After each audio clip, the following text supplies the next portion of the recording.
Okay, Rahubat, to all newcomers, we've got the official Telegram, group for you to join, just in case your question doesn't get answered live. You can always get it answered in the Telegram group. So make sure that you've got that link. All right. Okay, let's get into it. Is it true? Okay. Wow. Off on the mark. Rahubat, who's calling? Where are you calling from? What's your question, please? Hey, Saken, Rahubat. This is Jose Otep Matabel Hey, calling from Rahubat, Zambia. Jose. How you doing? I'm doing my best, my brother. How are you doing? Do my best too, and that's all. The best is all that one can do. Yes, that's it. Saken, Tour. my brother, I was reading the Patarakol expanding, The all and expanding. yes, and I've been sober for some time now, but for the first time I felt high again. I love that expression. Yeah. Yeah, go on. So I want clarifications because a lot of points on the book on which I couldn't grasp it right, Yeah. and I just got a little bit blurry and confused. So Okay. starting Let from me see if the I beginning, can grab it, right? Because yeah, grab it then I can because follow along with you. Because, we keep explaining to people about how important it is to read the Patriarchs because that's the way. And as tiny as small as they may appear, the information in them is so heavy sometimes. But yeah, I'm just trying to find my copy. But you can go ahead and actually, yeah, yeah, actually I have a lot of points on they're the all expanding. Yeah, my good brother's expand. gonna try and look for it for me. Yeah, go Yes, ahead. Yeah. I have a lot of points on which I need explanation, and some I have questions to Okay. ask. So I can, in the meantime, as you're looking for the book, I can just ask you a few questions that came up, or which at least I could formulate the questions in Yes. order to understand what was that all about. I would start maybe from, because since the beginning, from the Yeah. second verse, when I need explanation from, Okay. so 2 to 5, but let me see, I have a few questions here. So the point 13, verse 13, is how the universal order is controlled. This is one of the questions that I could formulate. Mm-hmm. And another question that I have. I mean, let's take them one at a time, Okay, because that way it's easier to digest. So, is that the first question? Is how universal order is what controlled. controlled? Okay, I can hear something echoing back. Okay, so we have to break down the words to kind of make it easy for us. So we have to say what is universal. So universe is dealing with the universe, right? Correct. So when you say order, order is the way that our ancestors have set things in motion, and they've been designed in a way that you can't change it. So for example, people will say that the sun sets and rises every morning and evening, but that's been going on like that for millions and millions of years. It's like it's been set in motion. So when you're dealing with order, order is also justice or something that is made by our ancestors who are, like we've mentioned many times, the guardians of the galaxy. Because just like if you look at the world where we live, you will have different countries which are actually like different sovereign states. So then you will have, so that would be like even within one country, like if you were to take, say, America then has like different states. And within those states, they actually autonomous or they govern themselves based on, the laws for each state. Yeah. So each state can actually like you from one state the law can be different. Like in one state you may be able to, I don't know, like have abortions. In another state they won't have that. And then you have laws that are federal, which means that they're kind of above the state. So the federal law will obviously be higher than the state law. But in addition to that, even though America is a sovereign state, and Russia would be another one, and some of these only became sovereign states in much recent times. Excuse me. So, Okay. but then you have what we call international law, where treaties are signed, where you have like the United Nations, where you have, where if there are states or sovereign states that have conflict, they can actually now take it to the Hague or take it to that what we call, the international courts of justice, yeah, like the ICJ.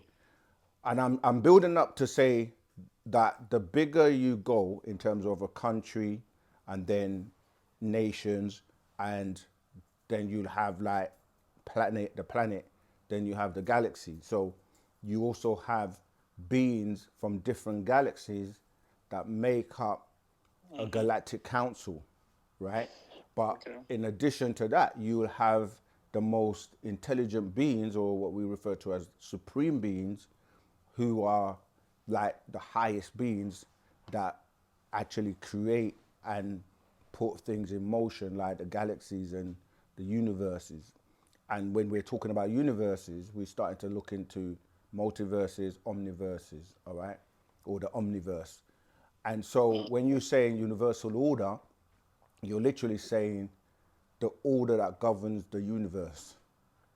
And the beings that deal with that are these highest beings. And when you get to that level, it's just like you're not working in isolation. Like here, for example, you might have a prime minister or a president that's over the country, but even then they will still have like a cabinet.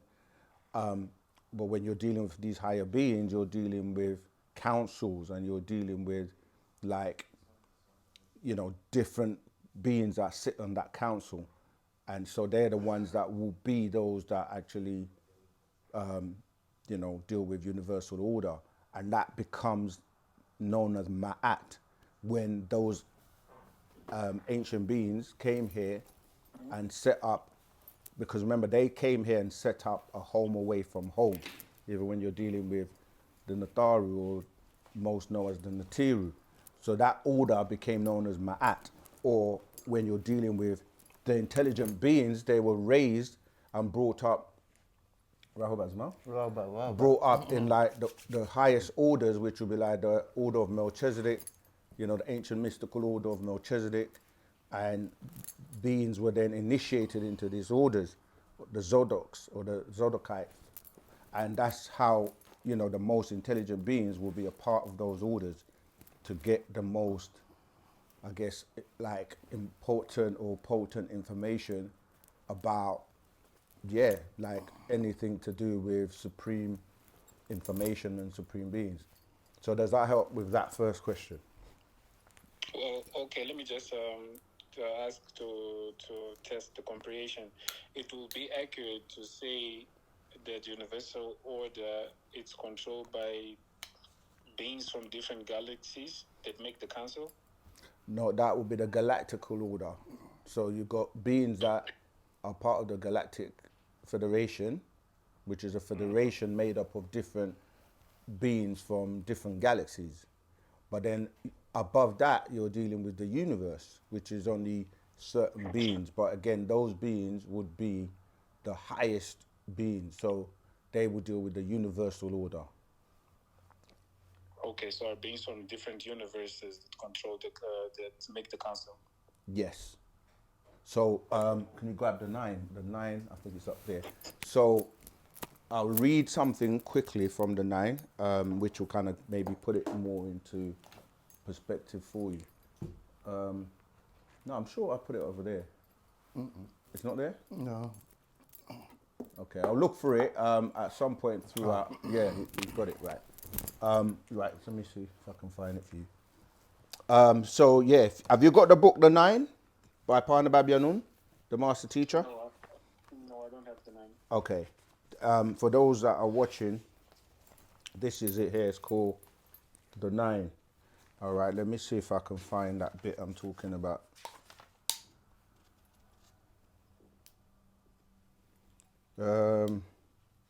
Okay. I'm going to read the introduction and then I'll see if I can find the piece I'm talking about. I know this is a live, so, you know, we may...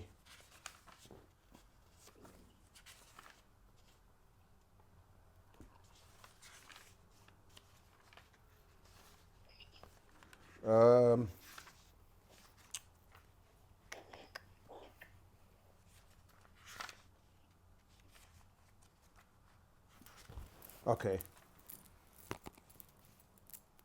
All right, let me read the introduction and then I'll carry on looking for the other piece. So it says, let me Atom Ray inform you, it was me who guided the hand of Malachi Z. Kobina York Okran from the year 2000 AD. Before me were others, right?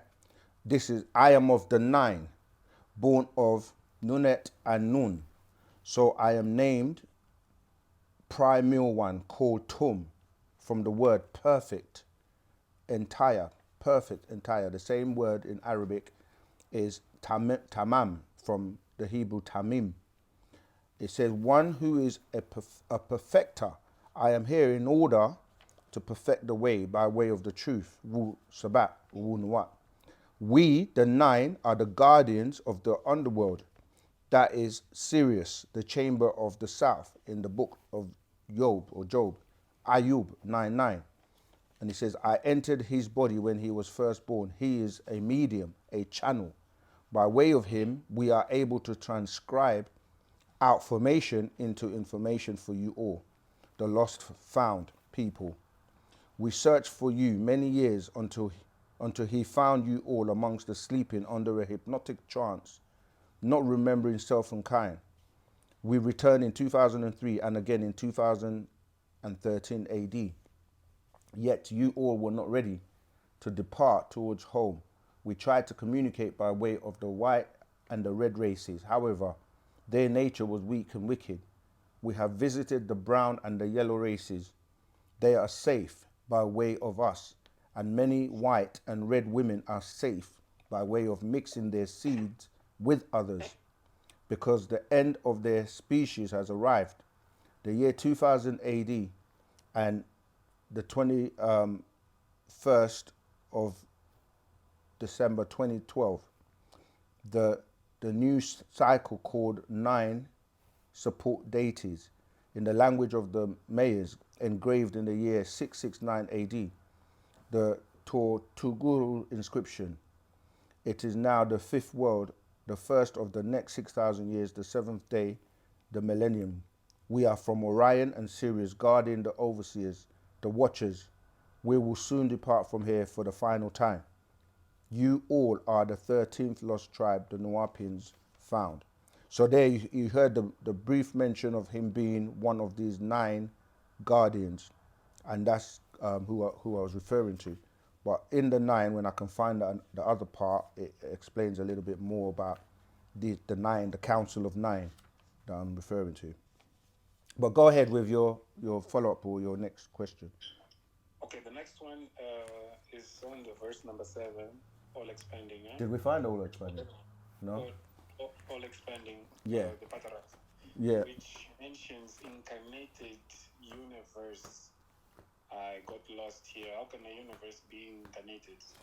Can you read it? Because I don't have it in front of me. I'm trying to find it. But if you just read like one of the line, the verse, start from a verse before the one you're going into, and then one after that.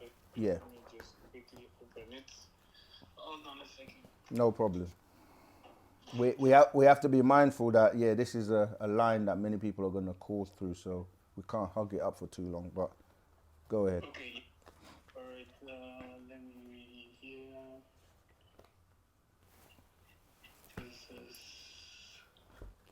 This should be 7. Yes, 7. And this incarnated universe was at one time chaos, and its opposite at another time. Right. Okay. What does it mean, the incarnated universe here in this context? Okay. So when you're looking at anything today physically, it comes from a state beyond what we consider to be physical. Yeah. So like universes are birthed just like how, we are born by, you have a birth, you have a period where you grow, and then you also then go back from that state that we refer to as the ether or natural ether energy. So when you're dealing with energy, you can have what would appear, what people would say positive, and then you have what people would consider negative. So, yeah, so it's saying that when you look at these, if you read in the Holy Tablets, it actually explains how this universe was birthed. And when people are talking about, they will say the universe started with a big bang, for example. That bang is talking about that birth of this one universe, and from from that it's a kind of like a echo, and then things effect. yeah, that's right, and then things slow down in vibration and become more dense. So that's what it's referring to. Okay, which is the birth of this universe. Yes. Okay, so Ken, I have plenty more questions on this. But I mean, no one has called yet, so keep going until someone calls, okay, all right. and then we can Let's go to interrupt. 22. Yep. Because I'll bring up the points on which I need clarification and help. Sure. 22. I read, and that is what I am or will do right now. That is happening by my body right now, between two called voluntary body functions and involuntary body functions. Right. So when it comes to this point 22, I did not understand the context. However, I could see the previous points that okay, we have the voluntary functions that we can perform and those that are performed naturally Right. by nature. Mm-hmm. So the 22 itself, I did not understand what it means in this context. In the context of voluntary and involuntary actions. No, it says. Yeah, go on, read it again. I'll read it again. 22. And that is what I am or I will do right now, because it's related with time as well. What is happening by my body right now between two called voluntary body functions and involuntary body functions. What is happening right now is the center which I can sense. Yes. Because as I'm reading right now, I'm talking to you. Actually, I'm having clarity about it. Right. Basically, when you deal with what people consider time, he explains that you have then, which are things that have already occurred, and then you have now, and then you have then, which is considered to be the future. So what he's explaining is that in the now, right, where every moment you're living, it's a now, because the minute you say something, make a sound, that sound decays, so it becomes a then in the past. So you're living now, and the involuntary and voluntary actions that you're executing right now is what he's referring to. So for those who are listening who may not know what we mean by voluntary and involuntary actions, there are actions that you control. Like, for example, I can say to myself, move my hand up, and I will move it up. But there are things that you do which are involuntary, like some examples. Heartbeat. Yeah, like your heartbeat, you're blinking, the internal systems, the way they are working without you even realizing what's happening. These are all involuntary actions that, whether you're aware of it or not, they're going to take place to keep you functioning. And the voluntary ones are the ones you can control yourself. But yeah, I really want to see if I can find it, because sometimes when you read it in context of what is said before and after, it becomes very clear. But yeah, keep going. The involuntary and involuntary, man from Planet Risk goes into that as well. Yeah. So now we can jump to 30 to 31. I need explanation here, but I'll start from 29 to give context, which says 29. Nature is in control of your fate, involuntary, or that which will happen. You are just part of all, papahood, the all. Then we need explanation. 30. The all is / I am. 31. The time is now. Example, 9 o'clock exists. 32. And there are 2 9 o'clocks, 9 a.m. and 9 p.m. Right. I got lost here on the all and the exist. How can I logically Okay. help this? Okay. So we have to liken ourselves to the cosmos, meaning that you on your own are a universe, okay? And as a universe, you're composed and behave and do everything that the universe does, right? Okay. So you by yourself, in isolation of anyone else, is uni. Uni means one, all right? So when he said that there are 2 states. Remember when I said the then, the now, and the then? So he's explaining that duality where you have 9 a.m. and you also have 9 p.m. But in between those two, you're here in the middle where you've passed the 9 a.m. that took place already, but you're in the now going to the 9 p.m., which is then in the future to come. Yeah? Can you repeat that last part? So In the future. well, what we call the future, because if you've gone past 9 a.m., yeah, before you get to 9 p.m., there's a space in between 9 a.m. and 9 p.m., right? Correct. That's the now that you're in until you get to the 9 p.m. And then even though you're going to go past 9 p.m., that 9 p.m. becomes the then in the past. The past. And then the 9 a.m. to come is going to be in the then in the future. But you're always in between the two. So when you start to look at everything, there are these 2 sides and you're in the now all the time. That's why people say, don't focus on the past because it has gone, and don't focus on the future because it hasn't arrived. So really, if you're worrying about what's going to happen tomorrow, tomorrow hasn't come and tomorrow never comes, because when you arrive at what you're calling tomorrow, it becomes now. You follow? That's beautiful. Yes. Yeah. Yes. And then, as I was saying, if there are 2 people together, instead of a universe, you now have a dual verse, because each person is a universe by themselves, but when they come together now, it's a dual verse. And then when you add another person, it becomes a triverse. And then it's going to get to a point where there are too many people. Let's say now there's 1,000 people in the room. You're now dealing with multiverses. And that could be 1 million. That could be, 1 billion. And then it gets to a point where you can't even count it, because people will use words like gazillion just because they're saying it's too much. That becomes an omniverse. Right, someone else is calling now. So do you have another question? Yes. Yes, sure. I do. Which is, and this one actually I've managed to formulate a question.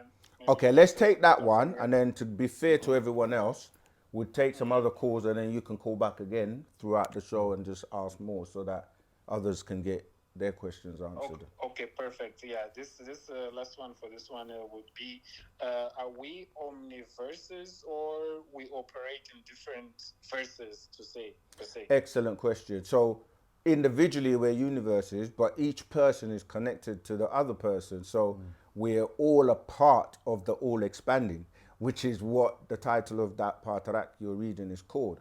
So we're all connected, even though you're by yourself, an individual, you're a universe. And then, like I said, me and my brother here, we'll be dual-verse, and we're all connected to each other to the point where we say Pa'apaut, or the all expanding. So you by yourself, if you think about how you came to be, originally you started off as a tiny, in fact, you started off as a thought in your mother and father's mind, and then obviously they got that thought from somewhere else, because all thoughts go back to what we call the mental reservoir. But from that thought, you became a sperm, and then from the sperm, obviously you came out, you grew as a baby, you've been expanding is what I'm saying, from a child to an adult, and you're constantly expanding. But that's just you, one universe expanding, and you're yourself inside this universe that's expanding, and everyone else is also expanding. So this is why we say, when you put, English is what can throw you off, because you're trying to articulate things from a realm where, because I remember your first part was like, how can you explain existence not existing? Oh no, I think that was somebody in the chat, which will lead on to that. But what you're calling not existing exists. So it just exists on a different level, a different density or vibration. But yeah, so did that help? Yes, very much, very much. I'll call back Okay. with more questions, but so far so good. Tawa. It's clear. It's just the first time hearing such, and thank you very much. Tawa. Appreciate love. I appreciate love. I sure. Yeah, this is what Wu-Sabat is about. It's about us studying the scrolls and reading, and then clarifying what we kind of get stuck with, and then that raises our consciousness to the point where the master will then elaborate or raise us further in degrees. So yeah, that's good. I'm glad that people are starting to read the scrolls. All right, we had somebody else was trying to call, but whilst we wait for that call to come back, see if you can find that bit for me with the 9. the council. All right, remember that you can call in live on the number. Okay, if you're calling from outside the UK, then you need to put the area code +44. Hello? Greetings. 1 second. Yeah, 1 second, please. Let me just finish giving out the number. +44 753 996 3882. Yes, greetings, caller. What's your name? Where you calling from? And what's your question, please? My name is Kerith Muir, and I'm calling from Jamaica. Greetings, Rahul back.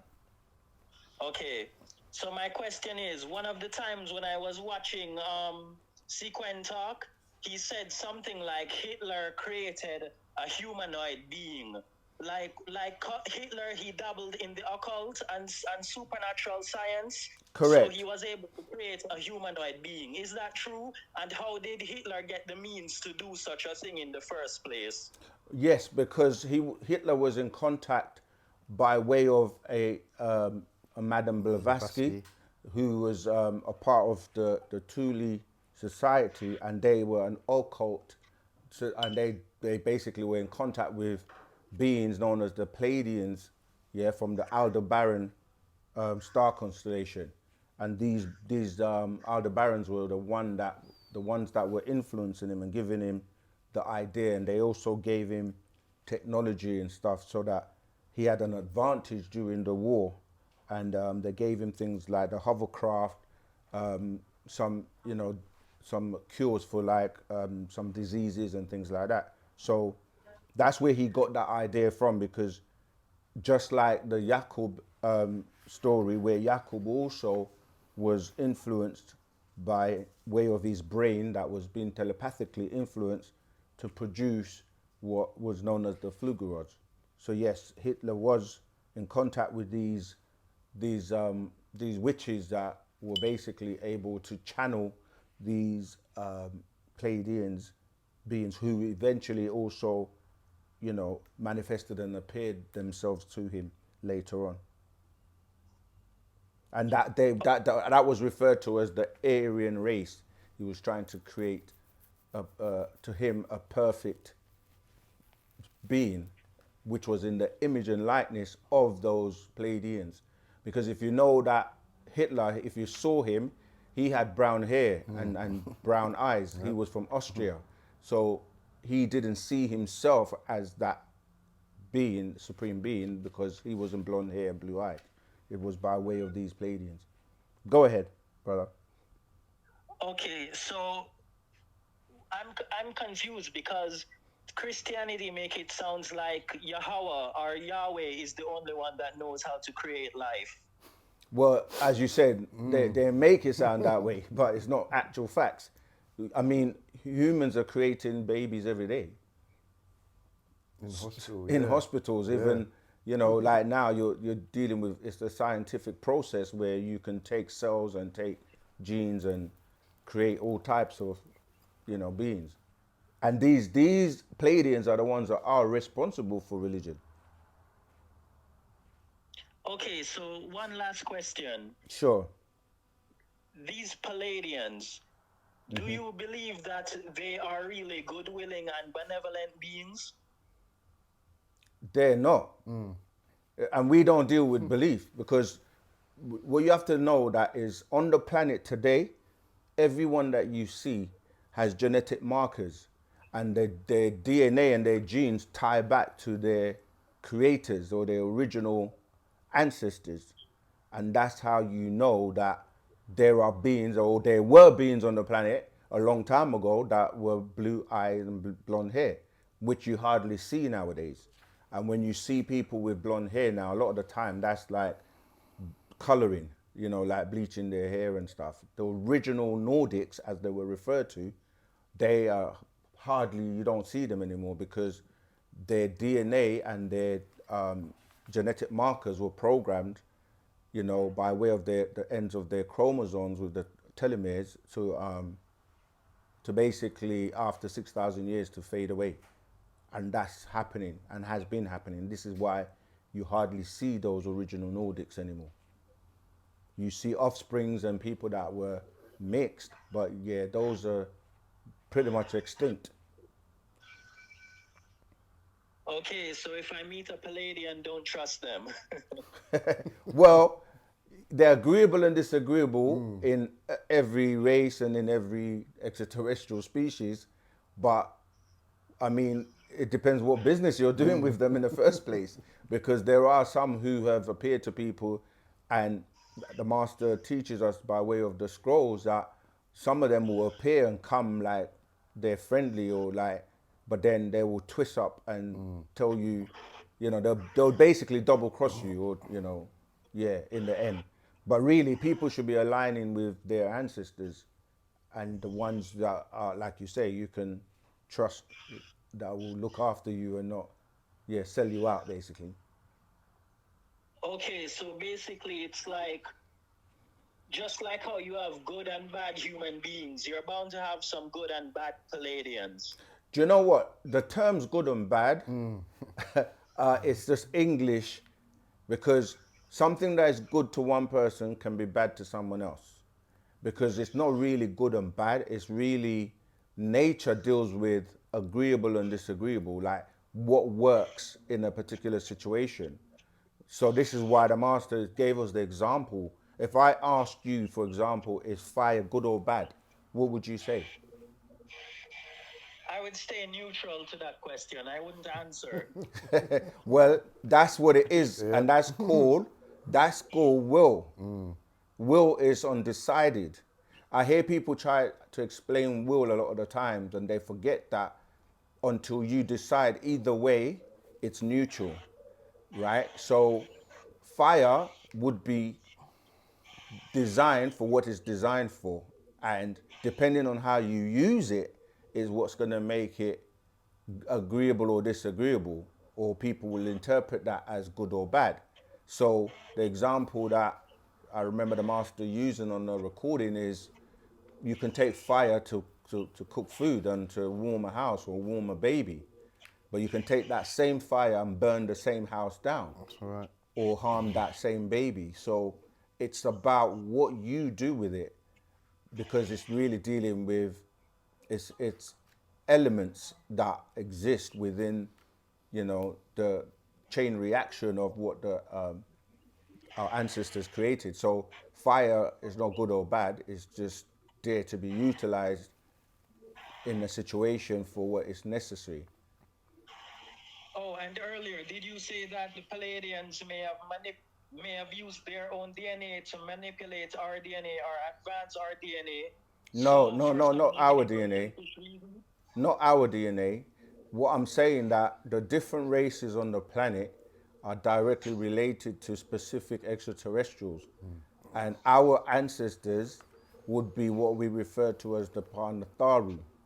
And then you have other people who are related to other extraterrestrials, like the Pleiades would be what mainly the Adamites or the Caucasians, that's their descendancy by way of their DNA.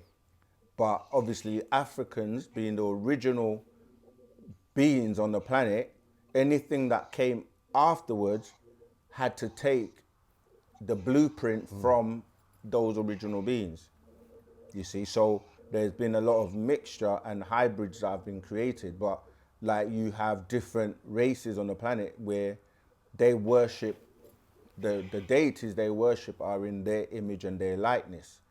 You see, because that's the extraterrestrials that they go back to. So when you look at like the Chinese, they they um they go back to like beings from Jomo, and these are names and places of, different star systems, and then you'll have like we said, the Romans and the Greeks who would relate back to the Pleiadians. You've got like the Hindus that will relate to beings from like Nirvana, and there are different races on the planet that tie back to their extraterrestrials, and we have our own, and we have one amongst us now, Pana Babyanun, Dr. Malachi Z. York, who has incarnated here as that deity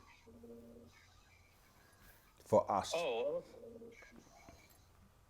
okay. Thanks. You gave me everything I wanted to know. Pleasure. All right. Tawa. Later. Wadu. Okay, let's get back to the chat. I've been. You can. I'll give you this so you can look at the chat as well. I don't know if this is the one you was looking for. What did you find? Does it talk about the? Go on. Violation of the 9. Yeah. That's the one. Read it. Do you want to read it? Okay. Wait. Where's the? Because we want them to hear you. Right. Go on. So basically, this one's the 9, and this one's entitled The Origin. So we arrived upon the planet Earth 450 Yeah, that is actually the one. Yeah, go on. million years ago. After once again, after many visits, 4 million of years ago, from the Orion star constellation, we transported our very own seeds here inside the oceans by way of the dolphin 24 million years ago, and we examined them from time to time. Okay. Yeah, so that just relates to these same beings that we're talking about. Greetings, Rahubat, Leon. Where are you based again, Hey, and what's your Rahubat, question? it's been a long time. Long time, Rahubat. Listen, I have it's like a question and a statement at the same time. My daughter and I was at one of these big box stores here where we reside. Now, the town is probably just a little bit smaller than Oxford. I used to live in England back in the day, so probably about the size of Oxford. And I was walking through the store, and I saw this older gentleman, a white male, and he was, I would say, in his mid-70s, about 75, 76. And he had on a military hat, talking about he served in Vietnam. So me, being who I am, I asked, so you were in the military? And he started talking about how he was in as a crew chief, and he would fly into combat zones and retrieve the wounded soldiers.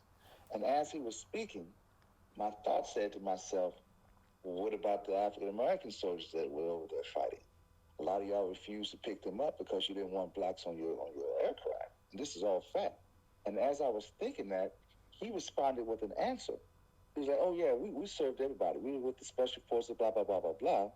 And then he would say, yeah, we didn't care. As long as you had on, the red, white, and blue, we would pick you up.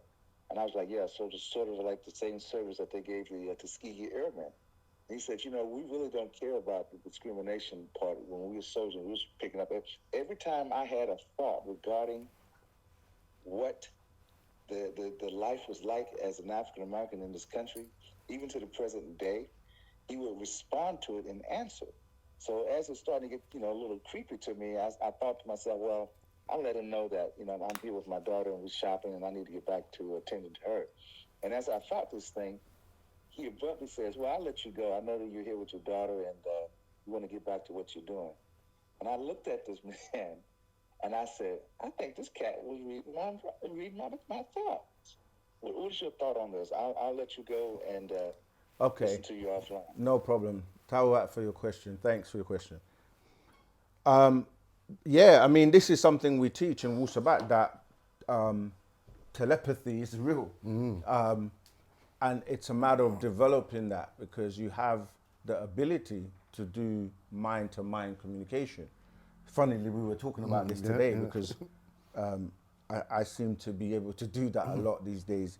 It's all about tuning in, and like we say, that's one of your 4 highest senses that you had naturally before you lost the ability to use it at will.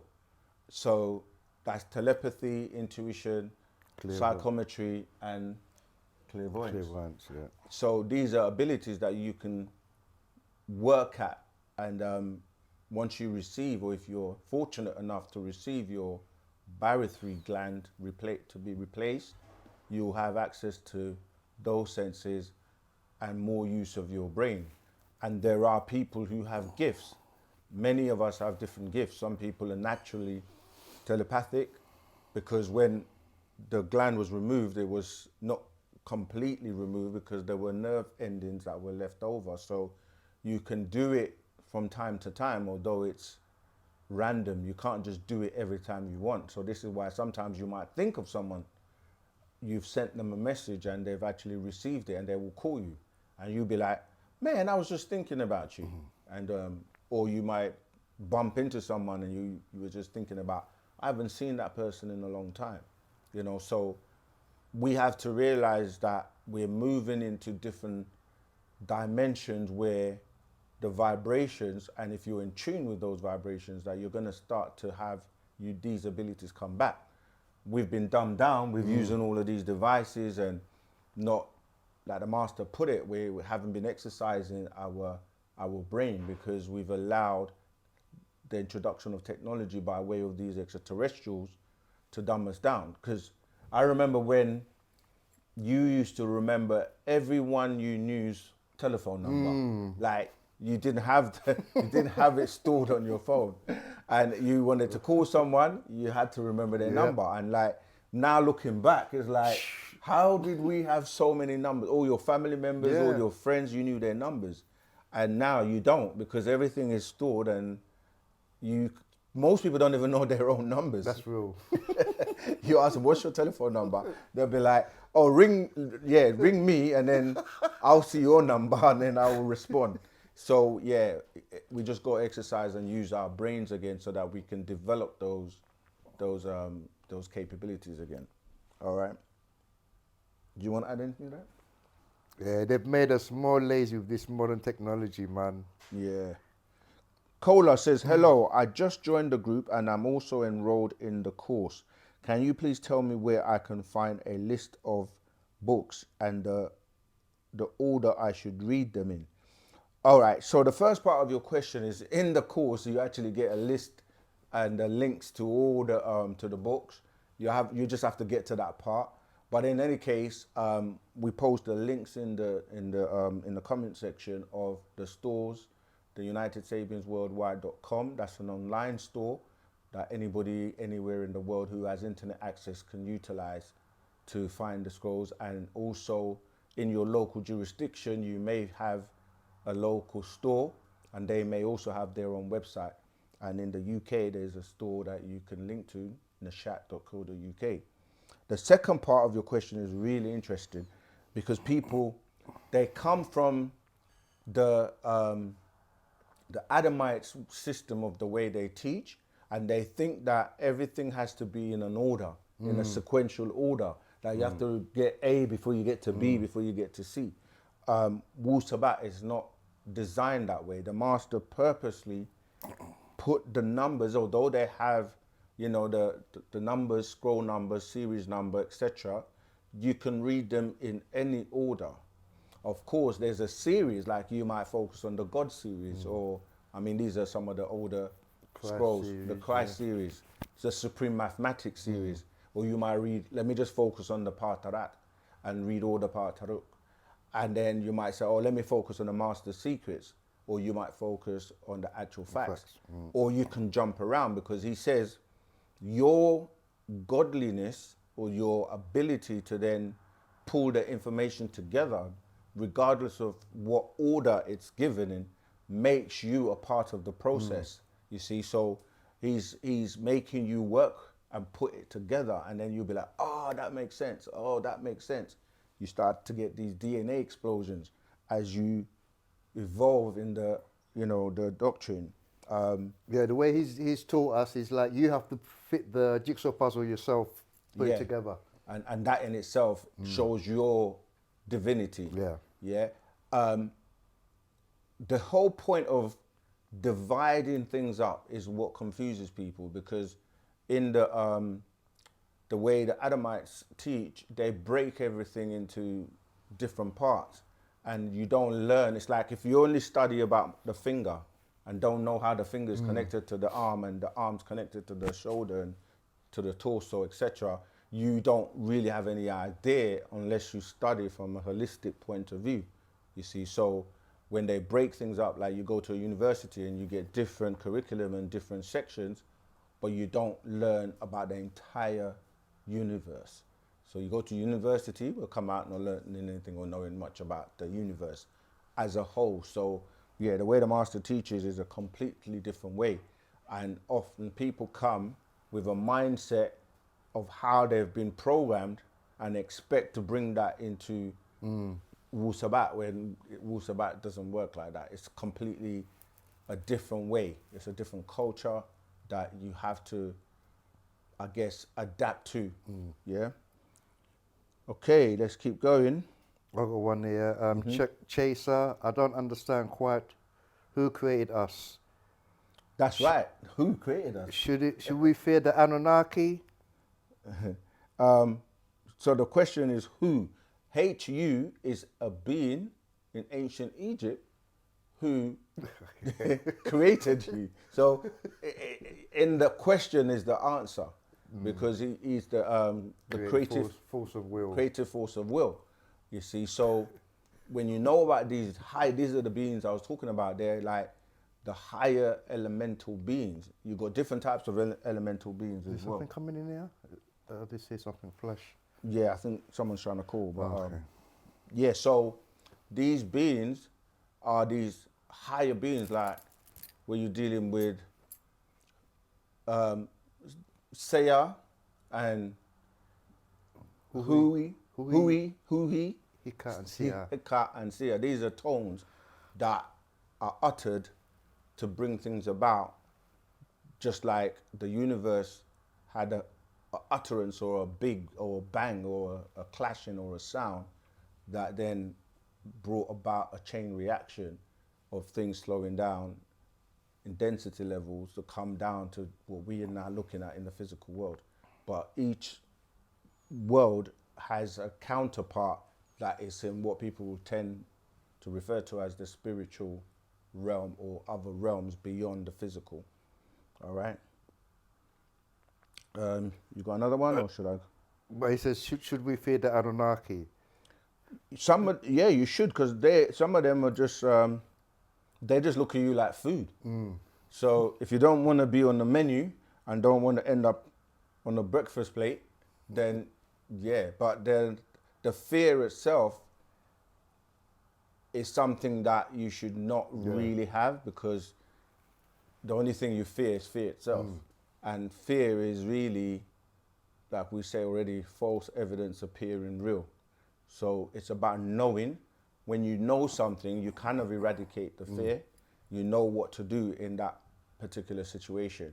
So no, we don't really fear anything, but at the same time, if you don't know and you just believe something, then you could end up like in the movie, The Fourth Kind, where if you watch it, it's a documentary movie because it's a real event, a real incident that took place, and what they've done is like fill in the gaps with actors to convey the entire, story of what took place. But it was about a female in Nome, Alaska, where, the Anunnaki beings came and they took her. Was it a girl? Was it a girl? The fourth kind. Yeah. Yeah, they took her daughter, and on that you'll actually hear the voices of the Anunnaki, and it literally, they basically told her that your daughter's gone. She's been eaten, and obviously she spent her whole time trying to get her daughter back. So I'm saying, if you don't know where you're going, or because some people feel that if they're approached by an extraterrestrial or a craft and they say, come with us, it's just like, think about it. If you're driving, you're walking down the road and someone pulls up in a car and say, come in, jump in. Balaclava on and everything. Forget even the balaclava. Would you jump in the car and go with them? It's the same principle that that's why we teach our children from young, Don't talk to strangers. Don't talk to strangers because you don't know what their intentions or motives are. So it's the same thing when you're dealing with these beings, that you have to know them and know who you're talking to and have the information. Because people are like, yeah, I just want to go, I just want to leave here. But where are you going? Do you know where you're going? So yeah, it's important to not just be gullible. Okay, that was it. I just said the same question. My question is, should we give ourselves new names with the Sabian language so that we vibrate higher? I was just about to read that one. Is it? Yes, but at the same time, because this was discussed in the Telegram group, and I kind of didn't say anything because of what I'm about to say. Definitely, we have a book called The Book of Names, or the Tamarian Book of Names, which you can get and pick a name. But you have to remember that we get our names in different ways. Some people are fortunate enough to have been accepted into the ancient Egyptian order, and they receive their tones or their names by that means. But you can choose names, for example, you can use a system in Ghana, the Ghanaian way, which you have names based on the day that you were born. So if you want to get away from using European names, or what people term the slave masters' names, or the government name, govern your mental name, the government name, you can change that. But because we receive our tones, which are unique to each individual, because you have, a variation of different tones put together for you specifically. So if you use the same tone as someone else, then you're kind of vibrating on the same tones. It's just like the master teacher taught us, if you use a name John, or I don't know, what are the popular names? John, Peter. He says that is actually a vibration, a tone, and a frequency. There's a Patriarchal Yule's names that is very good for you to read, so you can learn about tones and how names are tones. But anyway, he explains that when that tone is uttered, every being that, dead or alive, that has actually been called by that tone will also respond, or the resonance frequency will be the same, and that energy will be channeled in your direction. This is why he says we've got to stop calling on names that are not really resonating with us, and they basically affect us in a negative way, you see. So because the monotheistic religions, that's the first thing they do. Once you accept to be, born again, or baptism, the baptism, or taking your shahada, they give you a name, and those names are normally names that you're calling on these deities, these disagreeable beings that are the ones feeding off of your energy, and the ones that control you by way of your radio in your head. You see, so yeah, choosing a name is a very important thing.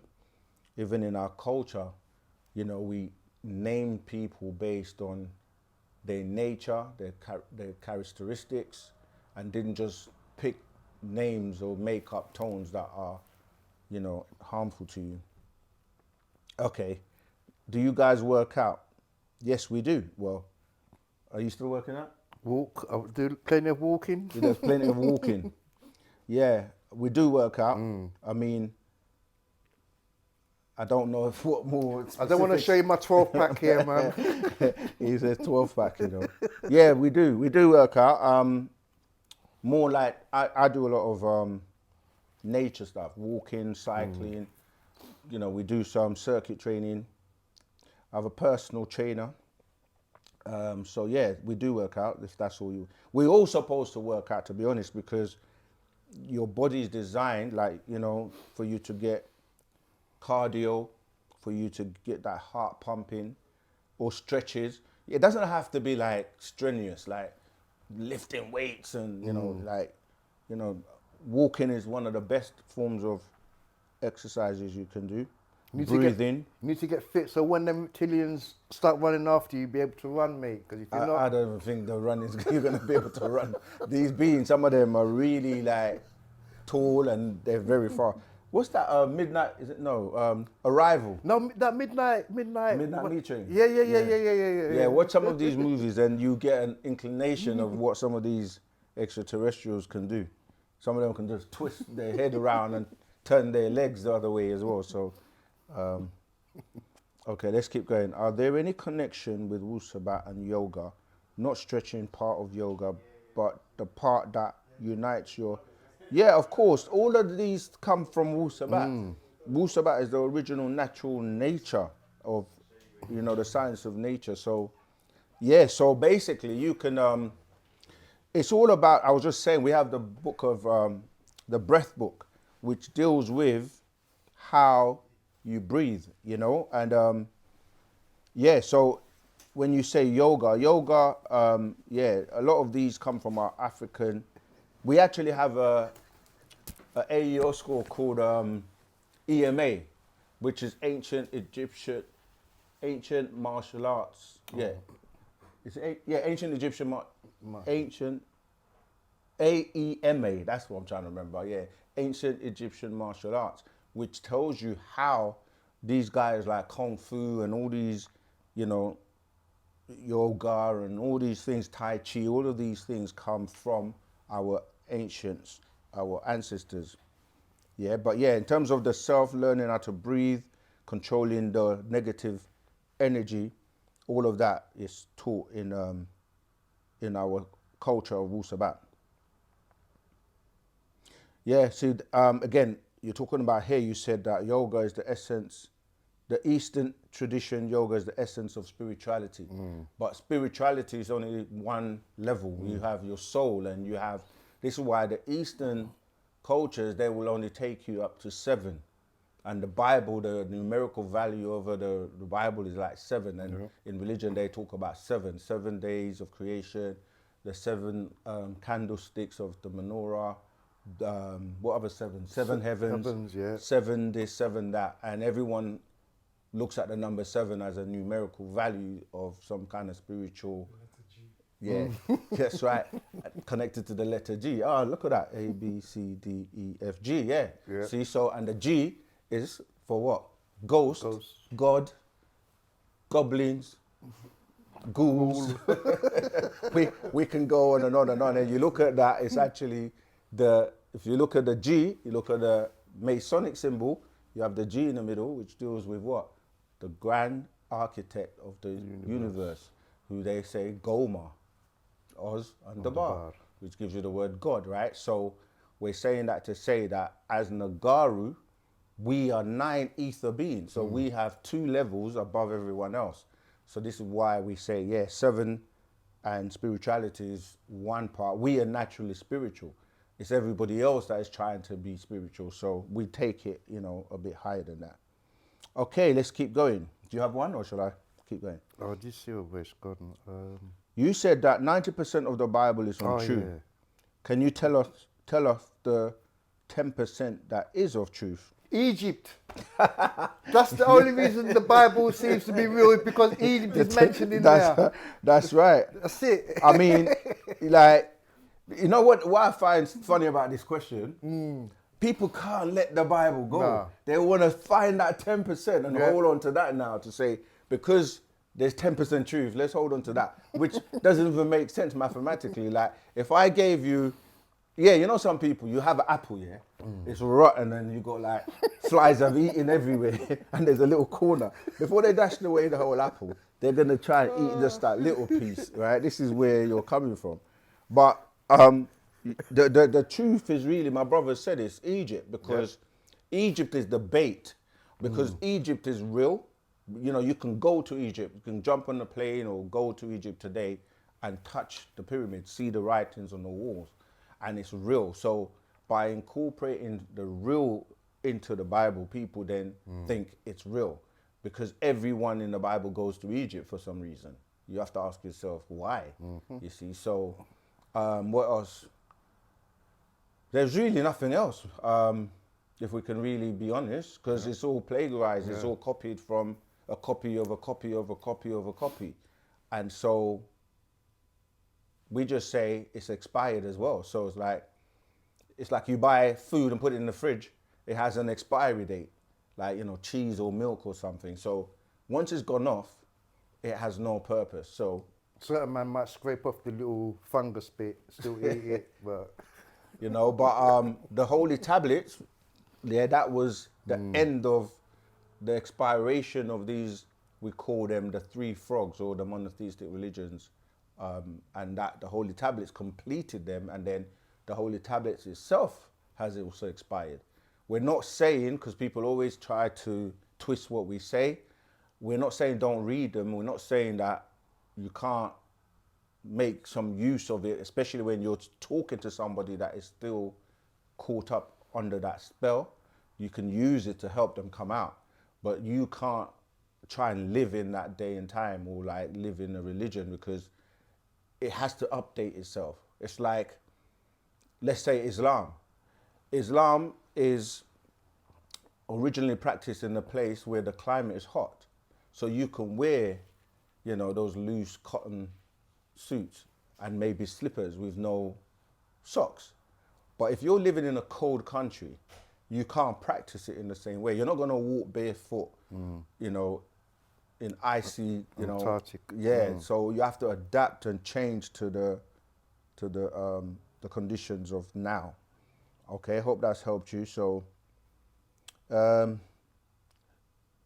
he also said that expansion will be taking place within America in addition. I don't know who that is referring to. I think people are having a conversation.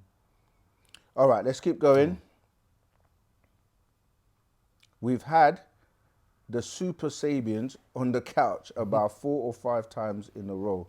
Great work. Oh, that's talking about me and you. Yeah, thank you. Yeah, he's going to disappear soon. You know, he comes and goes. But yeah, it's been good having him around. Yeah, because you know, Wu-Sabat is about love and unity and coming together and working together as a people. And I think because people are used to us with the programming separating and not getting along, and you know, they want to always hear the stories of they've fallen out, they're not getting along. No, we in Wu-Sabat, the master has asked us to be under love and unity, because that's what we're freeing. Because if you look at all the groups in the past where, you know, you might have had like the Supremes, and then, you know, the divide and conquer tactics come and go, you know what, let's take away Diana Ross. Because all of them together is giving too much energy. Or the Jackson's 5. You know what, Michael? You be the star. And this is how they go about dividing us. So, yeah, we are good. You know, sometimes it's just not available. So when people see you back, they're happy to see you. All right, let's keep going.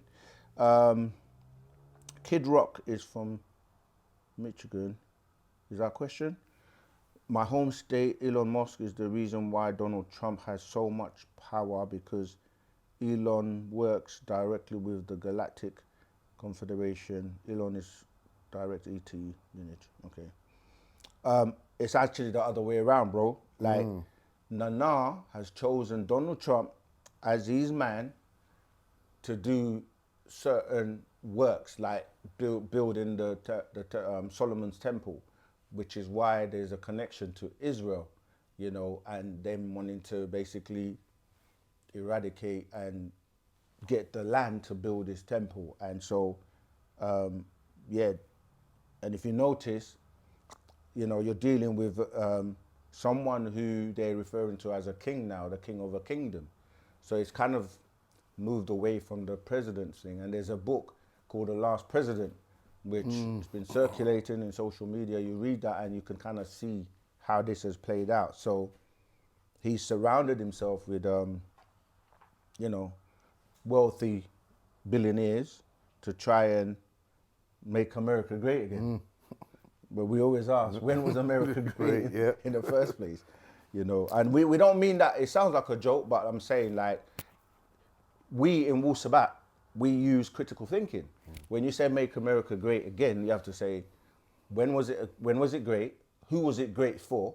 Because if you look at the history of it being so-called discovered, when people were already there, and that how these people were wiped out, is that a great thing? And then when you start to look through our history, where you had a lot of, you know, like the civil rights movement and racism, police brutality, the disenfranchising of, you know, certain races and people, like, it's not really been that great. Even till today, you're still looking at certain, you know, even what's going on now with, you know, different tariffs and all kinds of stuff going on. So great for some and not so great for others. We're living in that great and dreadful day. And so, yeah, we have to be very mindful when we say certain things, because there's a lot more to the story or what you see on TV. What happens when galaxies emerge? Is there a common event in the cosmos? Let's address the one before that, because they might What's think that? we're trying to dodge it, yeah? Well, It okay. says, this is from Carlos Burke. Okay. Why is Dr. York idolized with the picture on the wall and so forth, like he's the creator of the universe or civilization, rather than be respected as the master teacher? That's a lot of your opinion, because who said that he was idolized, like you're trying to claim? But the point is, what if we idolize him? Who should we idolize? Muhammad? Jesus? Who? Right? So, yeah, these are the types of little... That's 6 ether Six mentality. ether, yeah, thank you. And he says here, fourth, like he's the creator of the universe. Who said that he was the creator of the universe? In fact, he actually is. He's part of the galactical beings and these high beings, Nataru, that created the universe. Even though Ethereans, man. You might want to wrap your head around that. Universe or civilization, rather than be respected as the master teacher. He is respected as the master teacher. Yeah, this is where you get this 6 ether opinions called Za'am. Yeah, Tashash. That's what we say in our language. Chaos comes from, because you're just throwing out a statement and no one even said that's the case. So you've seen something. We respect the master teacher. He's actually, yeah, we could go saying God, the God that created us in his image and his likeness. That's right. Just like the biblical Quranic gods created their beings in their image and likeness. Listen, this is Wu-Sabat. We ain't having it no more. Yeah, just like you got your white Jesus on your wall, this is our savior, mate. Yeah, it looks like us. You don't have to accept it. You don't have to accept it. But yeah, no, for real though, like, you have to actually define what you're calling, yeah, like, This is why the God. master teacher wrote, isn't it? Yeah. Hey, self-unkind. All right, let's keep going to your question that you had. I've lost it now. Was it the one, what happens when galaxies merge? Yeah, can't. It says, what happens when galaxies merge? Is this a common event in the cosmos? Yeah, because you know, like we've explained before that planets are born and they die, suns are born and they die, and galaxies are, you know, again, like bodies that collapse, like, you know, Sirius C collapsed and it dies and then it merges with others. So it's something that happens. Now, when you say, is it a common event? We haven't even got to the point of understanding our one universe. So when you're looking at the vast billions and billions of stars out there and galaxies, we to say is it common, you have to look at the bigger picture. Like how many times has it occurred in how many, you know, billions of galaxies? And you know, we can't say that. So it depends on, yeah, how you're counting or equating common. Everything these guys say feels like I've heard it before. You can feel the truth in your DNA. 100%, it is in your DNA. That's from Check Chaser. It is in your DNA. This is the technology of our ancestors. They knew and programmed us to awake at a particular time. And this is what people are referring to as the sun cycle or the gold cycle and the Aquarius age, the shift in dimension, consciousness, because your DNA is programmed with these genetic markers, you see, and they go off. And this is why we say, when you listen to the master's voice, he has 3 tones in one that resonate with you, and when he's speaking, you're feeling it, as you say, and that will wake you up. And we call this a DNA explosion because it's real. It's like you feel it. It's like when you go to a concert or you're listening to an artist that can hit those tones that you feel, and you just you have that song on repeat because it's making you feel so good that, you know. So yeah, you're right that, you know, this is a genetic doctrine. Yeah. DB, What's the question? what do you make of the public announcement? Crater Lake, Oregon, US, in 2026, 2027, the only people who will be permitted to approach the lake will be park and scientists, he said. I'm not too sure on that one. Yeah, we did with Wu-Sabat and tried to stick with, you know, what we know about. I'm not sure about who's saying that. You have to ask them. Rahubat caller, what's your name? Where you calling from, and what's your question, please? Jose Otep again. Continuation. Okay, just go ahead. Yes, so going back to the all expanding Patarak, the verse 57, it says that all things in existence are about you, that is equally away from you. Can you elaborate this? I did not Sorry, I understand got it. distracted a little bit. We're trying to find the part Tarak all expanding, but can you repeat the question, please? Yes, verse 57, Yeah. it says that all things in existence are about you, that is Right. equally away from you. Yes. I did not understand this. Okay, I got you. So, remember when we explained that you are your universe? Right. Correct. That means that everything in existence to you is in direct correlation to you. So you are the center of your universe, right? So you are the center of the universe. So without you, imagine this: you're in the center of a room, or you know, wherever you are. Everything that you see around you surrounds you as you being in the center. And so without you, none of those things would exist to you. That's what he's saying. So you are the center of your universe, and everything that is in your universe only exists because you are there. And if you weren't there, they wouldn't exist. You follow? Yeah, that's true. Yes, that's true. That's true. Elkut. Thanks. We can pass to 61. Yep, go ahead. Go ahead with 61. 61, verse 61. Oh, you found it, yeah? Okay. Not even hearing what they are really saying, which is their choice of which God or God and devil, Satan and Shaitan.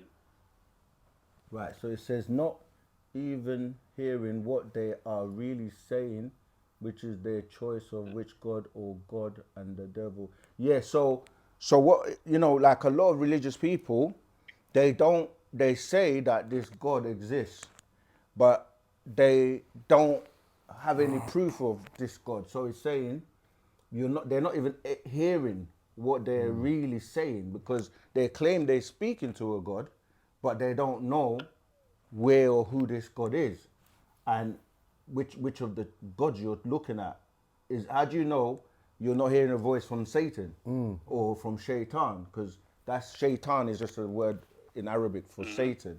So that's a really good point, because you have people that will claim they heard a voice or they were speaking, and anything they asked for, God answered them, but they don't know who that is, and they can't actually prove that it was God. And when we come along and we say to them, how do you know it wasn't one of your ancestors?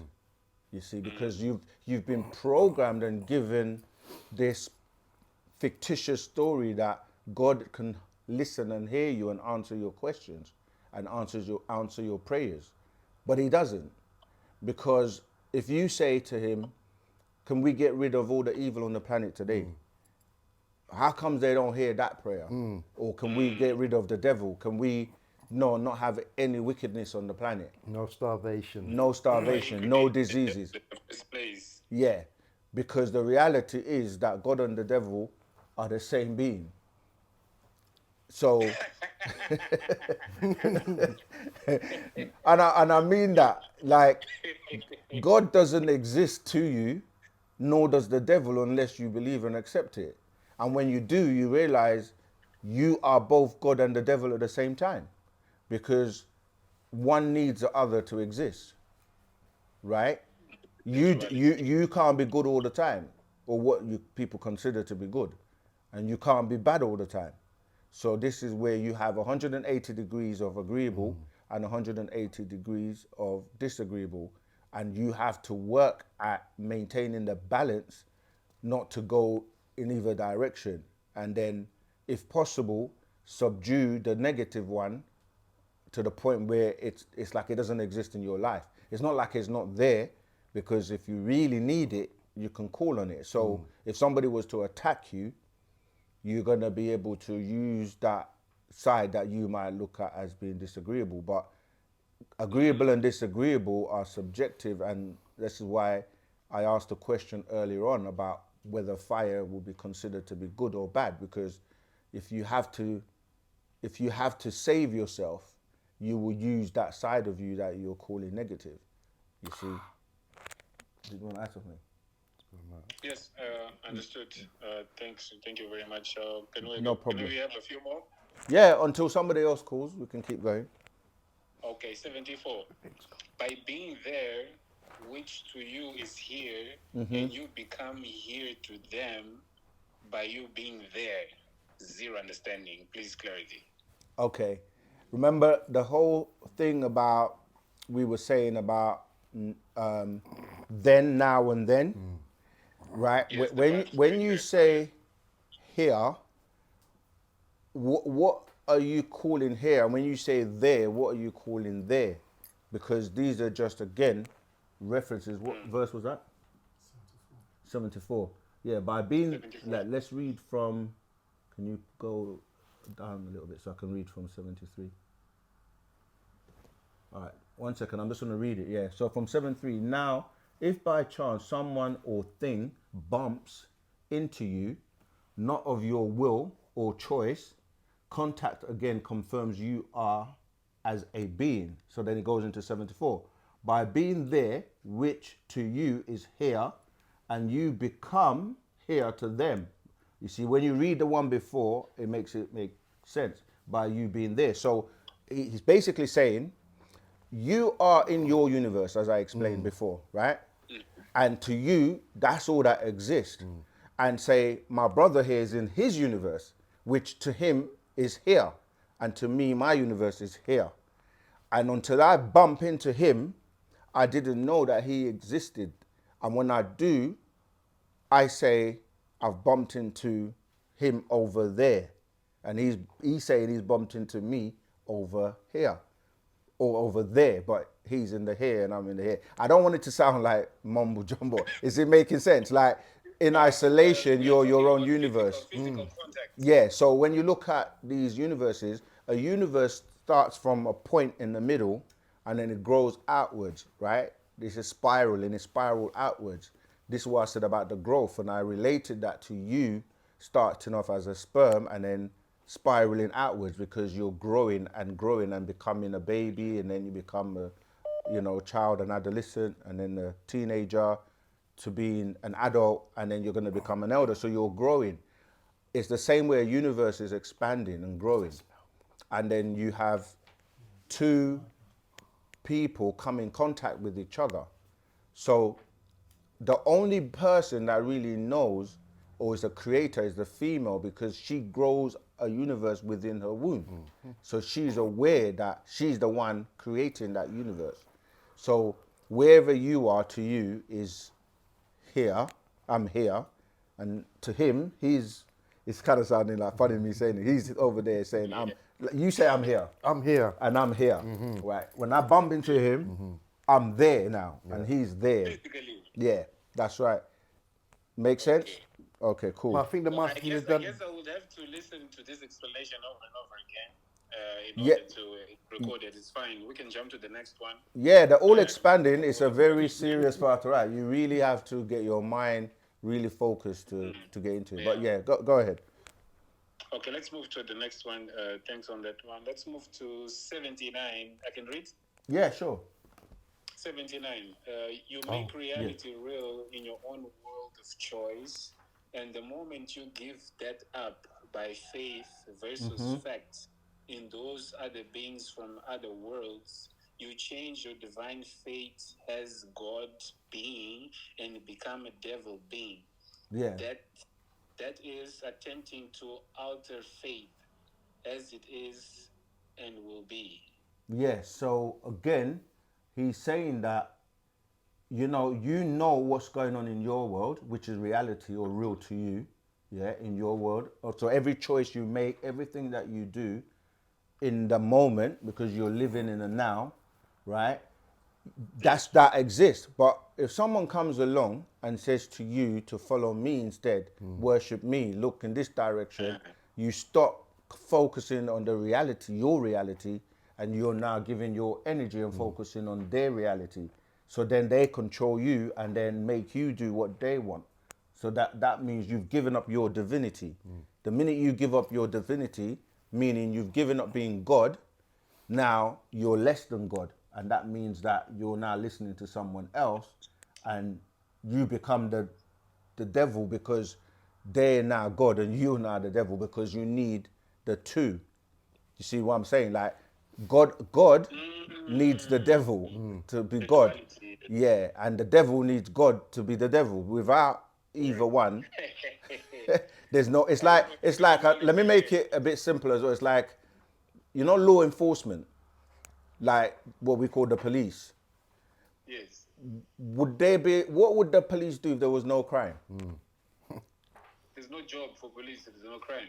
Well, there will be Everything is jobs, about- but they may have to like go around and just say hi to old ladies, help them across the road, do things that it's worth doing, rather than, because you got a uniform, you intimidate people because you got power and you can, the whole police brutality and all this kind of stuff.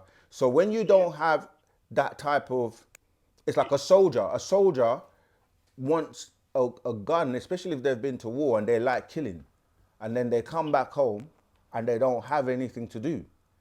Like, they will end up going out and doing all types of devilishness, because now it's like they're missing that buzz, that adrenaline, you see. So you become converted from being agreeable to disagreeable, because now you're giving your power to someone higher than you. Okay, very much understood Okay. or overstood. Thank you. I literally said that in my head and then you said it after. That's telepathy right there. But go ahead. We haven't got another caller, so you can finish off your next question. Okay, let's move to 90. I will start reading by. We're literally reading the whole of the All Expanding, but I'm glad because Yes, because that's what I told you at the beginning. The fact is, it's everything Is connected. it 90? yeah, And 90. it's a lot of verses on Yeah. which I could not overstand them. Yeah, and that's why we have classes and we have, people to come together so that you can interact and ask questions of things. You can't just read the scrolls in your own, in isolation because there may be things that you need someone else to clarify for you. So, go ahead. Yeah, well, most definitely. Okay, 89. Are you ever alone? Not at all. You are with yourself at all times. The question is on the 90, verse 90. How? Because you know you exist, and that separates you into beings physical and spiritual at the same center at all times. At all times. Correct. So, Yeah. yeah, he says, how do you know you exist? Pinch yourself. You're going to feel the pain. And he said that if you know you exist and you know where you come from, which is from your mum and your dad or your parents, then you confirm that they also exist. And if they do the same, they will confirm that their parents exist. And if you keep going backwards, you will find out that when we say our ancestors are dealing with the deities that we know can confirm they exist. Now, when you go on to, it says, are you ever alone? Look at the word alone, right? Most people don't see this. When you spell alone, if you break it into two, you have all one. So, yeah. so we are all one. But you're given this illusion that you're alone as an individual. But as it says, are you ever alone? No, not at all. You are with yourself at all times. And you, like I said, if you've proven to yourself that you exist, you know your parents exist. So you're not alone. We are all one. And when you start to deal with quantum entanglement, you know that we are all connected to each other by way of energy, vibrations, and frequencies. So yeah, that's on point. You should check out visualization. Yeah. Okay, all right. That audio. Overstood on that one. Thanks. I have like 3-4 more questions. I give space for other people. I call back or we can No, answer. I mean, keep calling. If someone calls, we'll cut it because we might as well get you out of the way. Keep flowing. Perfect. Yeah. 122 because we're almost done with it. All right. Someone's called. Someone's calling. So let's. I'll call back. We're gonna take this one. Hey, Rahul Bat, caller. What's your name? Where you calling from? What's your question, please? I called earlier. I'm Kareth Muir from Jamaica. Yes, And Jay in the house. I just want. Go on. Yes. So I just wanted to ask something pertaining to what I asked earlier. So you said that white people, a lot white people on this planet get their genetics and DNA from the Pleiadians. I actually said the Right. Adamites, Yeah. but go ahead. So wait, so you're saying that white people, they don't get their genetics from the Pleiadians? There's no such thing as a white person. Okay, what I mean is Caucasians. Since a lot of them some of them still have blonde hair and blue eyes, they get their genetics from the Pleiadians. Okay, I want you to ask the question fully and then I'll answer it. I would like you to finish your question. Okay, because what I'm saying is that I'm getting confused because Yes, that's why when you ask I questions, we know will that clarify it. So, what are you confused about? it's the Hebrew Israelites. They have this belief that white people or Caucasians are descendants of Jacob's twin brother Esau. So if they're descendants of Esau was probably born with a genetic mutation that causes white skin. and blonde hair and such. So that's why I imagine, or that's where I imagine white people or Caucasians get their DNA from that mutation of Esau. No, And Esau passed on that mutation to his descendants. no. This is called misinformation, and this is why the master teacher wrote books. We've got 360 questions to ask the Hebrew Israelites because it's not about what you claim; it's about what is factual and like what you can prove. The whole Jacob and Esau being two different nations is a concocted story, and it's just that one was hairy, but this is dealing with the the descendancy goes back to the Canaanites, and Canaan or Canaan, not Cain from Cain and Abel, right? I'm talking about Noah's son Ham, and then his son Canaan, and this is where they got what you're calling a a curse, but it wasn't originally a curse because he came out an albino or someone that lacked melanin. And so what he had to do, because the sun was very harmful to him, right? When you don't have melanin to protect your skin or your eyes, you can't really deal with the sun, and the sun will damage you and give you skin cancer. So what he had to do was move into the mountains because it was cooler in the mountains. And this is where, you know, his name Laban, or which means milky or white, yeah.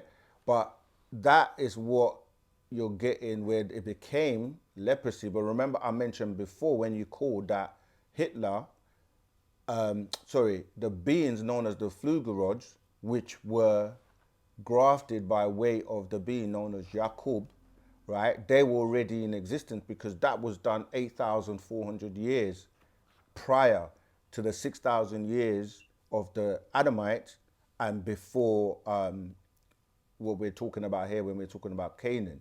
So this is where the leprosy comes in from. And then the Flugerods and the Canaanites mixed, and then they came down and started, like, by way of what they refer to as the Vikings. They came down from the Caucasus Mountains and they started to mix. But Canaan was also, he had children, and they're known as the 11 sons of Canaan.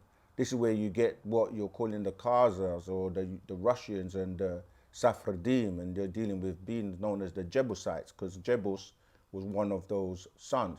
So you have the Archites, which deals with the beings in like Australia, the Amorites, which deals with those beings that were in America, then, you know, and so on and so forth. So what it is that there's this story that is told, like, even with the three sons, Ham, Japheth, and is that the one?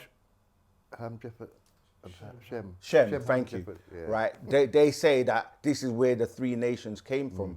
But you can't have one woman who's the same race as a man that give birth and have three different races come out of them. That's not possible by way of DNA. So a lot of what they teach is actually misinformation or misinterpreted information. But I'm going to read you, let me read you something just to clarify, because even though, when I said there are no people called whites, just like there are no people called blacks, it's a thing that was created that causes racism. But this scroll called the 33 Commandments of the Sabians or Sabians, it's by Parnabab. I'm just going to read a little piece. It says, on the Adamites, in fact, let me read before that. It says, I, as a deity in flesh, incarnate from time to time as the reformer to renew our story every 24,000 years. I come from planet Marzuk or Marzak, Risk, in Ma'alan, Ilion. You, Munwapu of the Musbatu, are to thank the Pa Muntaru for their protections and for their Pa Taruk, be Pa Tarak. That's these scrolls we're referring to as a guidance on how to live. I tell you this out of Ashuk, divine love, of beloved jewels of my eyes.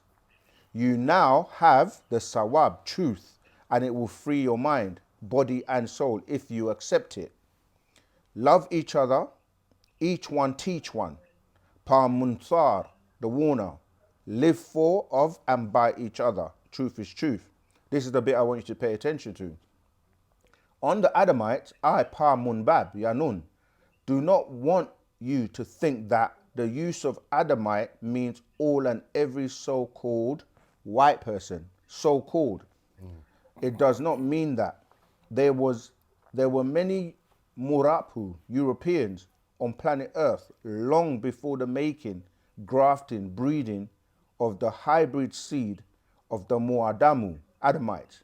The first man, Adam, was born 6th month Tammuz, 6th day of that month, the year 3761 BC, 6,000 years from 2000 AD. No one wins the race in racism. So yeah, this is what we're basically saying, that there were other beings that were here that are not referred to as whites.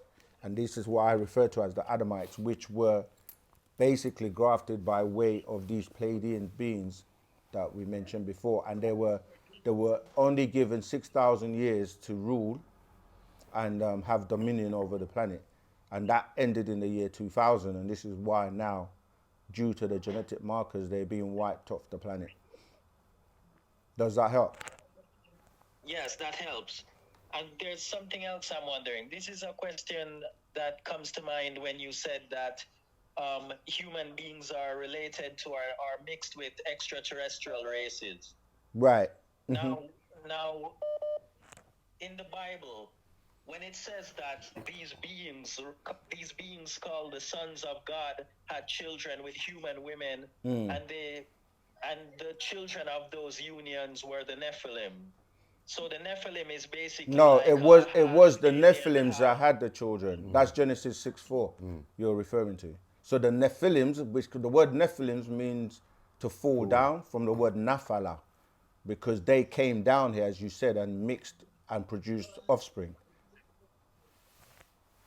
Okay, so basically what the Nephilim are these supernatural, half human beings, or half extraterrestrial, half human beings, correct? No, that's their offspring.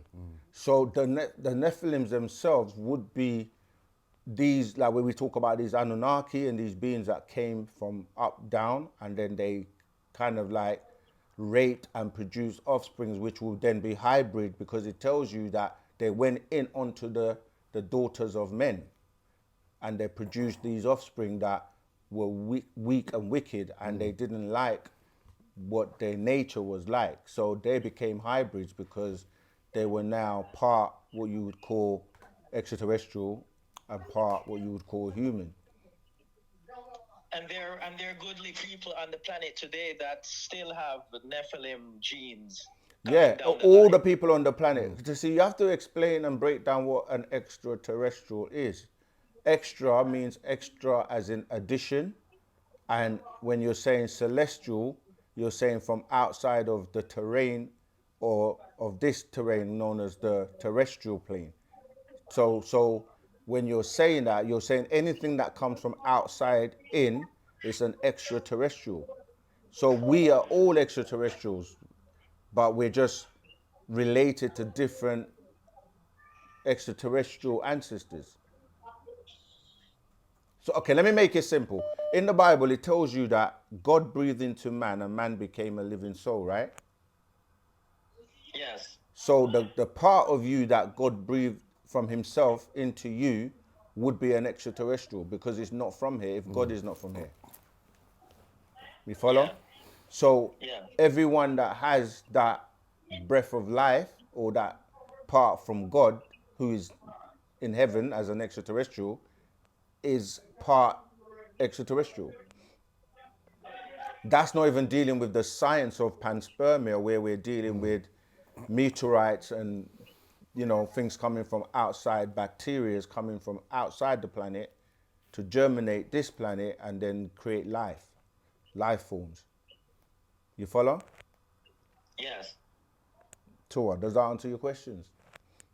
Yes. You sure? And it doesn't matter, even if like different races of humans get their genetics from different extraterrestrials. It doesn't matter how different we are genetically, whether we are a black person or It a does white matter. person, It it does doesn't matter. matter. We should all love each other and get along. Yeah, we should love each other and get along, but as he said, he created you into tribes so that you may know of each other, but not to mix, because the mixture, depending on who's gaining advantage, is going to be advantageous to one person who's the one that is losing, and then it's going to be that would be a disadvantage. So, for example, if I, as a Nagaru, Negroid, if, and again, this is not even dealing with racism or saying that people can't make decisions of who to be with or who to love. That's down to them, but they have to deal with the facts of what happens in that mixture in terms of DNA, meaning that I will be weakening my genes if I was going down, mixing down from my genetics.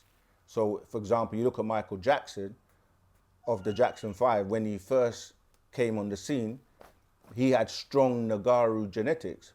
Afro hair, big nose, big lips, dark skin. And then he basically went the other way by having straight 6 ether hair, light skin, small lips, and his nose was changing from day to day. So it's like you looked at him and compare his picture at the end to the picture you saw him at the beginning, he was completely transformed and looking more like a Caucasian woman from being a Nagaru man. I'm just using that as an example to say that you can get white from black, but you can't really get black from white because you're watering down your genetics. But in terms of who you choose to love, who you choose to be with, and in this day and time, there's so much mixture that we're not just looking at a person's skin color and then being judgmental or being like racist, because we say no one wins the race in racism. So, but we still have to teach the facts about DNA and genetics and the sciences of what that really means. And for some people, they don't want to accept truth, but truth is truth. Facts are facts. Yeah, so, okay, so you said that we shouldn't mix, but the thing is that most of us are mixed, right? Yeah, but there's different types of mixtures. I'm saying, Okay. I'm saying we're all mixed in the sense that from the original DNA and the potency that we originally had, even as Nagaru, we've kind of fallen down because we don't actually live our culture. We don't eat the foods we're supposed to eat. We're not in the environment we're supposed to be in. So just by way of that, we have actually dropped down in terms of our divinity. Don't speak our tones, our Yeah, language. we don't speak our own language. We've forgotten who and what we are. And by the time you get to the number 9, which we say 9 ether, it's still a drop down from 9 to the 9th power of 9 to just 9.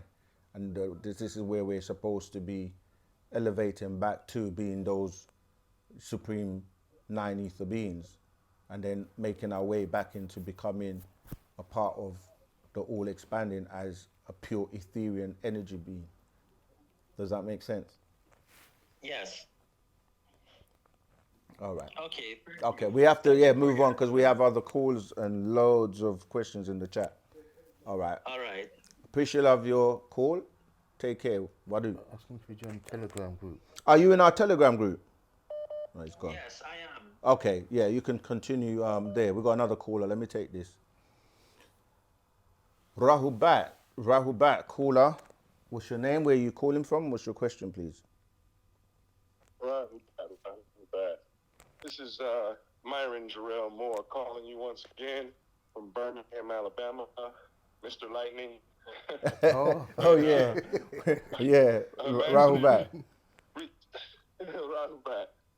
First thing I do want to say is that I do plan on meeting you good brothers one day. I do plan on coming with my family to that side of the world to check out the compound, to shake hands with you, to eat food with you. Okay. I've already manifested that I would meet people like that, and that I would form a circle such as. So just remember that I said that, and one day we shall shake hands. Tour, but we're not in a compound, just to correct that, yeah? And you're cooking. For lack of better words. Yeah, I just want to Correct me in the house, make, please. yeah, no, because this is one of the misinformation that gets shared, that, you know, because when you associate the word compound with like cults and all of that kind of stuff, so we just need to be clear that, yeah, Right. when, Slap my hand. I apologize. but go ahead. You know, I don't even apologize. You know what? To That's- say I know what that apology, means. this So is, I'm sorry. let me say something quickly, because it's the tones and vibrations.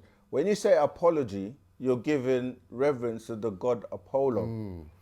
Right. People, That's why I said I know that. yeah, Because you taught us that. yeah. I So have to just pull say that I'm back. sorry, or nadum in our language, and I'm saying that with all of us because sometimes we don't really want to say I'm sorry, so we say I apologize instead. But I hear you Right. though. But go ahead. And what I'm saying is just But for the yes, benefit yes. of the listening audience. So yeah, go ahead, Zamal. So the question is this. All right, so and correct me, please. I always appreciate the corrections if I'm wrong. Yeah. But the gland that us current day 9 ether beings are missing, that gives us the other abilities, telekinesis, telepathy, and all those other abilities, those 4 abilities that come with that gland, right? Right. If that gland is missing in us, how is it that some of us are displaying or have always displayed, even on a lighter level, some of those abilities? Right. Minus having that gland. I got you. So remember when I was saying that when it was removed, it was surgically removed, but in order not to damage the rest of the socket that the gland was in. And another question people always say, how do you know there was a gland called that? If you take a slice of the brain and look at it from an aerial view, you will clearly see the different glands, and think about it like a socket. Like let me do it like this. If you imagine my hand like this, and this is the gland, and if you could put a ball, a tennis ball or something in here, that's how the gland would sit inside the socket.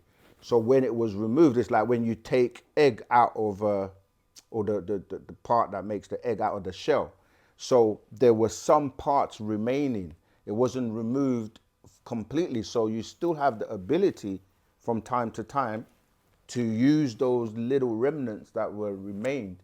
And that's why you can do it, but you can't do it at will. Like you can do it by chance, or like as you develop and start to tune into your higher, being, you start to use, the abilities. Like if you start to concentrate and focus on meditation and start to do a lot of introspection, and you start to connect more to your spiritual aspect, then you will have ability to use those like tuition, telepathy, psychometry, etc. But you can't do it at will. Like anytime you want to call somebody, you can't just speak to them telepathically, but you can from time to time randomly.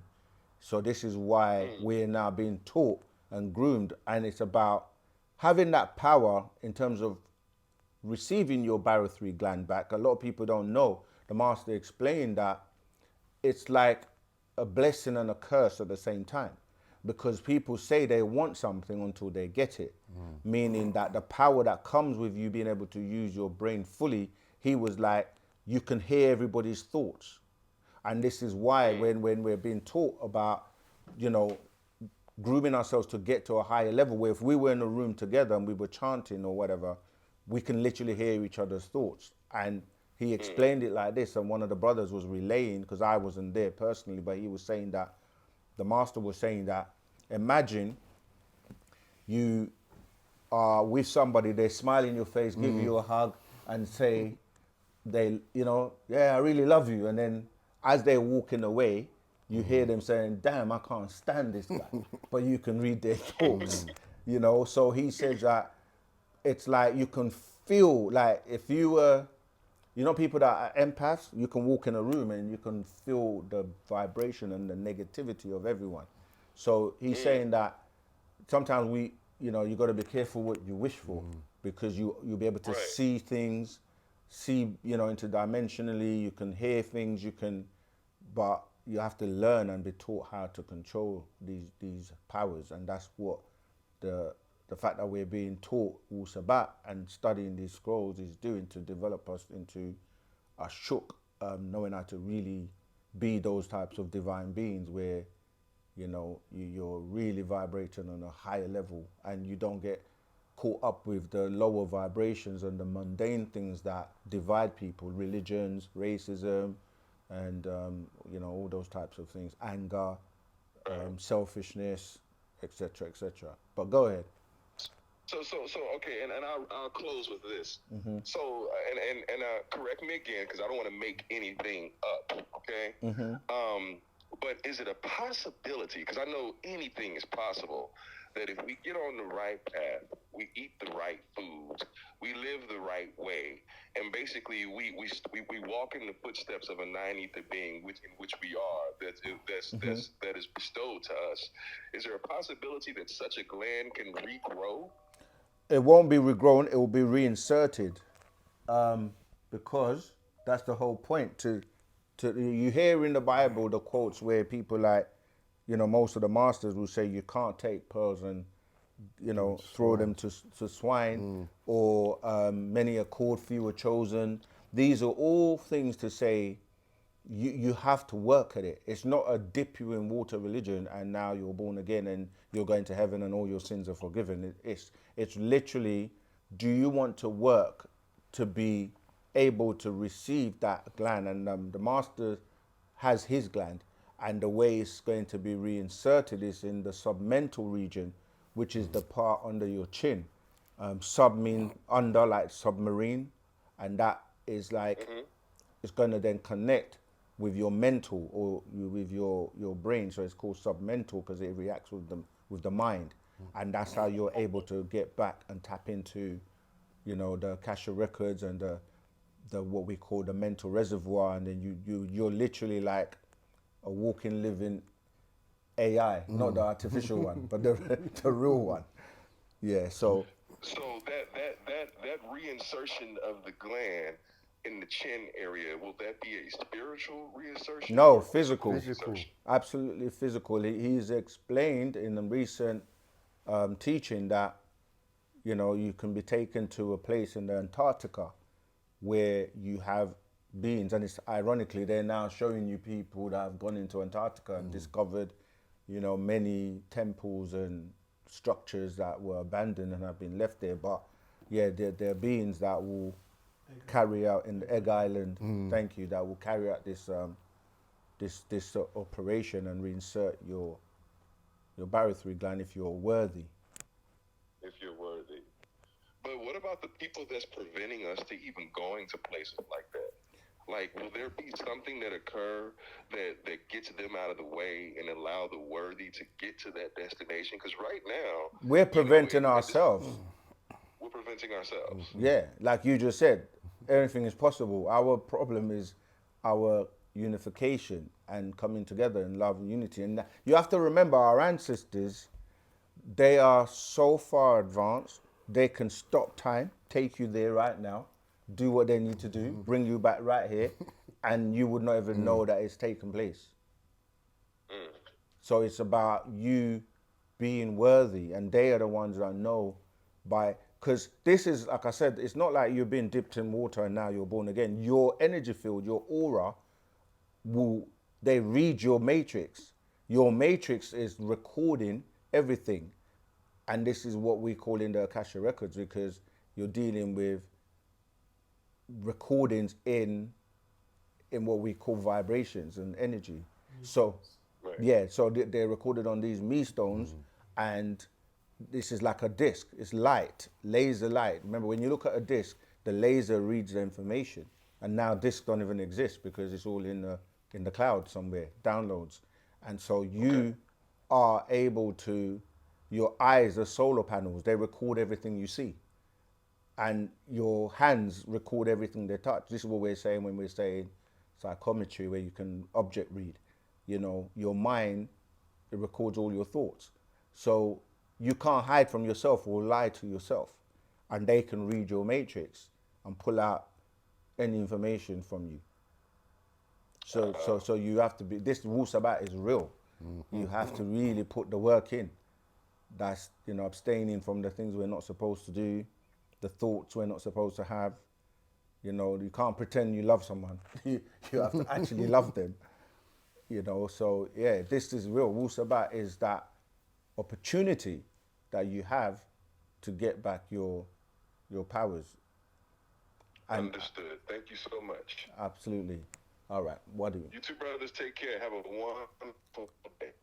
We take and give care. What do you? Okay. Right. Do you want to carry on with some? We got a donation there actually. One donation and I'm gonna set that. Sorry. You with me? Yeah. Where we you at? with the village?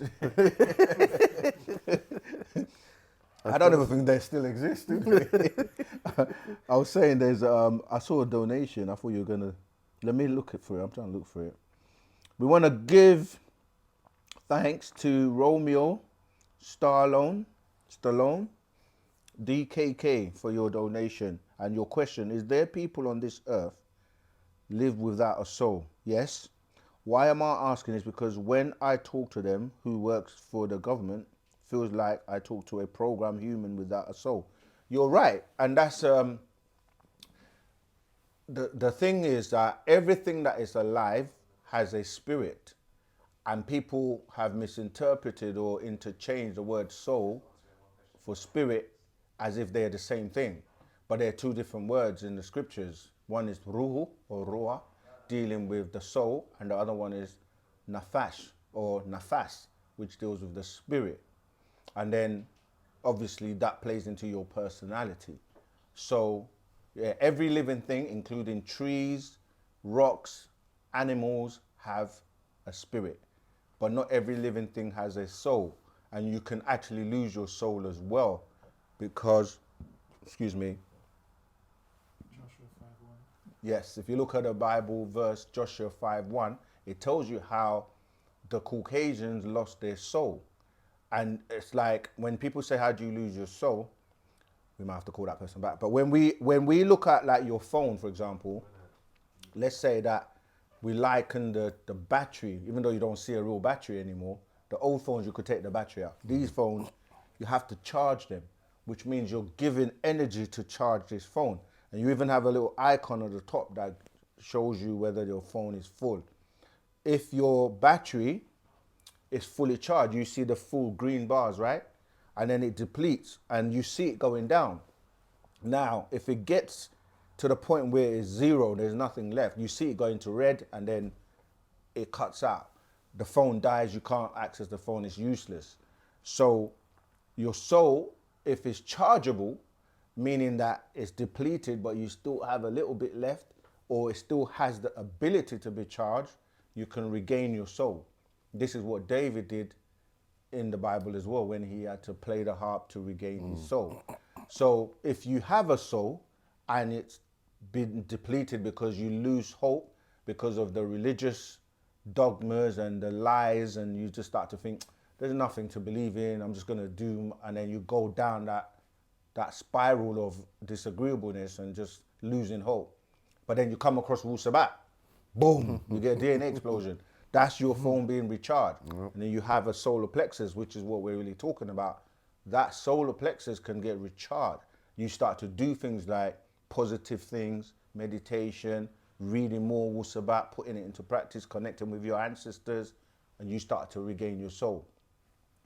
A simple test that the master teacher gave us to see who has a soul and who doesn't is the ability to dance. I'm not talking about choreography. Like, I see Elon Musk try to dance. And look at it for yourself. There's no rhythm. It's because the connection between the etheric world, the spiritual world, is your soul, your etheric cord that ties into these higher dimensions and beings. And so if you don't have that connection with natural ether energy, then you're not going to be able to move in rhythm with those vibrations. You see, so yeah, so we're saying that not everyone that's alive has a soul. They even mentioned the zombies, telling you they're calling them the walking dead, or people that walk around, you look in their eyes, they say that the eyes are what? The windows to the To soul. soul, yeah. So you look at people's eyes and there's nothing there. And a lot of people wear sunglasses and shades to try and hide from you looking into their eyes, because when you're talking to someone and you look into their eyes, you can literally see or feel whether or not they're telling you the truth or not. So I hope I've given you a bit. I don't know if any of you brothers want to touch on, add anything. It's my alarm because it's time for chanting normally at 9. We were saying about 9 p.m. earlier on. We're now at 9 p.m. for the chants. For those who chant, 9 a.m., 3 p.m., and 9 p.m. And for those who want to do the later 3 a.m. as well, and it's a cycle. But yeah, I hope we've answered that question. Or shall I say, I like to say I trust we've answered that question. Because a lot of times when I respond to texts, we have to try and get away from the programming of English. People will say, I hope you're okay. I hope you're well. You can't really hope on things. You need to know. So I say, I trust you're okay. I trust you're well. The people say, who do you trust? In my head, I'm saying, I trust the ancestors that you are doing well or you're doing okay. I'm just saying how English is one of these low vibrations that keeps us not elevating to our higher self. So that we use words like every morning we say hello and good morning, like have a nice week. And all of this is bringing your vibration low, because hell is low, it's a low vibration. Yeah, and also morning, you're mourning. You hear the phonetics, because the spelling might be different, but the tone is the same. And still has the brain hears it the same way. So why are you getting up and mourning? You should be celebrating, because you made it throughout the shadow hours. You see, so weak is not strong. You can go on, and this is how the spell, by way of spellings, was put on many of us, to the point where we don't realize that we're counterproductive to ourselves by the things we say and the things we do. So Wu-Sabat is here for those real true people that want to elevate and want to put in the work. Is it nice is ignorant as well, isn't it?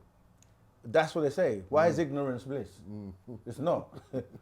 You're just ignoring the facts. That's what ignorance means. So people say, we're just into the flow, like, what you don't know won't harm you. Yeah. But I'm like, if you don't know I've got poison in this cup and I give it to you to drink, it will harm you, right? So, yeah, we've got another caller. So, yeah, what you don't know will harm you. So learn the truth. Rahubat, greetings. Who's calling? What's your name? Where you're calling from? And what's your question, please? Hi, it's Ray, and I'm from New York. Greetings, Rahubat. Hey, what's up, Reflection? My question is, how do I remember my past lives? Because lately, like, I just been figuring out my ancient powers that I used to have in dreams and meditation, and I just want to figure out like everything about like my birthmark meanings is my past lives. So do you know how I could just tap into that? Yeah, we do. It's called Wu-Sabat. By reading the scrolls and tapping into that, you will start to rediscover who you are. But the thing about knowing your past lives, there are techniques like hypnotic regression that people use, but the master also cautioned us about that. Like, you might not like what you find. People think people always think of the good side, like, I'm gonna find out I'm a great person. But supposing you found out you were the devil himself, or you did some really horrible things, you might, that will have a major impact on your current life, you see. So with caution, but obviously people who get abducted by, extraterrestrials and they go through a traumatic experience, some of them have to go through hypnotic regression to recall the experience of what happened. But to answer your question, Wu-Sabat is here. You just got to start reading the scrolls, because the master teacher is here for humanity. He's here to teach anyone who will listen and accept it, and accept Wu-Sabat. And higher masters that have elevated to that degree, they're concerned with us evolving as a human species, because if we carry on the path we're on, we can destroy the planet, and not only the planet but our solar system our galaxy that will affect other beings, other sentient beings that, you know, have nothing to do with our foolishness, really. So they interject and step in when we start to talk about blowing up the planet with nuclear weapons and, you know, atomic bombs and things like that, because they saw it already with the, you know, Hiroshima and the Nagasaki incidents when, you know, that nearly cracked and destroyed the whole planet. But yeah, I hope that's, I trust that helps in some way. Yeah, I got it. Yeah, it helped a lot. Yeah. Tawa. It's not. It's ironic. It's kind of crazy. Like everything you. Like when you said that, I might not find something I might not like. I've been having thoughts, and I was like, maybe I can't dream on it because maybe I'm not ready for it because I might see something I don't even like. So that's ironic. You gave me the right info I need to hear. So thank you on that. You're welcome. All right. Take care. Join our Telegram group and start reading the scrolls, and you'll find your way. All right. All right. Wadu. Appreciate it. Take care. How we doing for time? Oh, we got 20 minutes left. So if you ain't got, let's go through some of the chat because there's so many. This Check Chaser, Yeah. who really created us? Your Do parents. Sorry, go They're on. saying, do they really care about us, and should we fear the Anunnaki? We already What- answered that. What's supposed to happen in 2030? Did we answer that one? What's supposed to happen in 2030? We don't know. We ain't got there yet.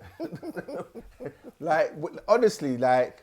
It's just talking about the phasing out of the Celtics. Oh, okay. Yeah, that's why the questions really have to be clear and specific because it's like people say, "What's going to happen tomorrow?" I'm like, I don't know. The sun's going to still be there.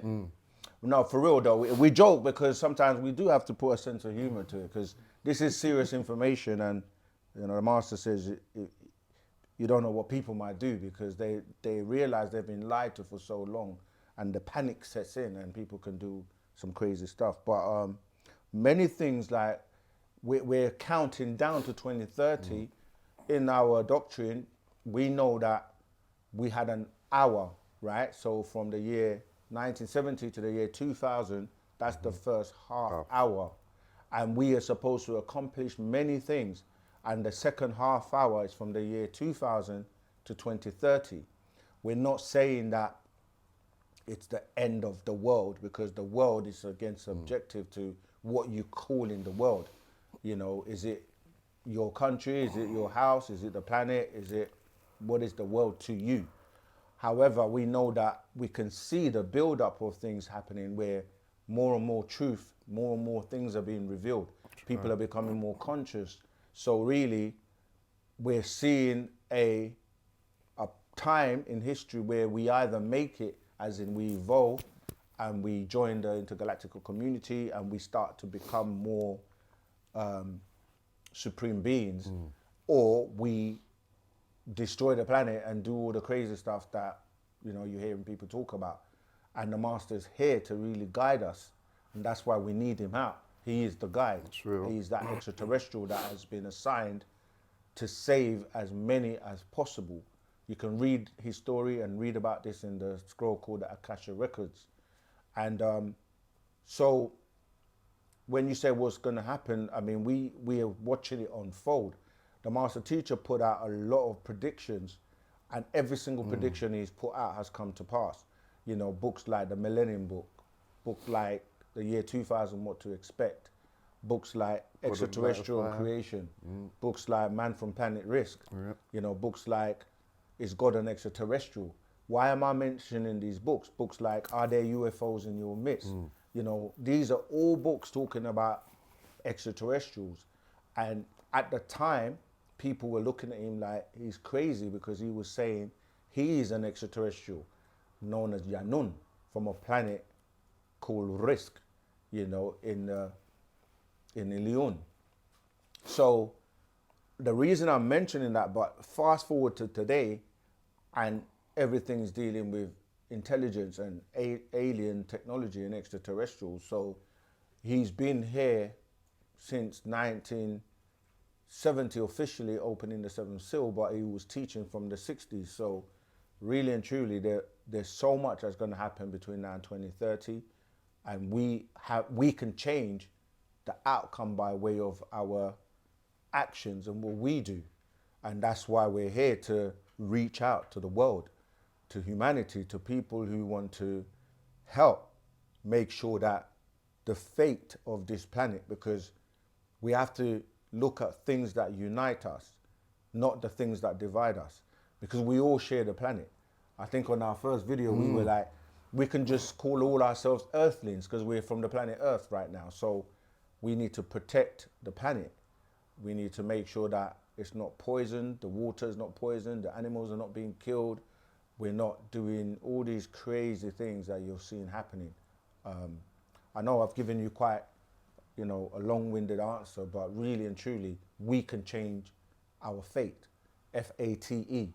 Not when we just believe and follow things blindly, like, we're being led to the slaughter. And that's what sheep do. And sheeple are people who don't investigate. They don't take the time to really look around and open their eyes and see what's going on. They need to realize their real eyes and see what's going on around the world. And do you want to be a part of the problem, or do you want to be a part of the solution? That's what Wu-Sabat is, the solution. And it's the fastest movement for world peace. And anyone who's about love, peace, and unity, come join us. All right?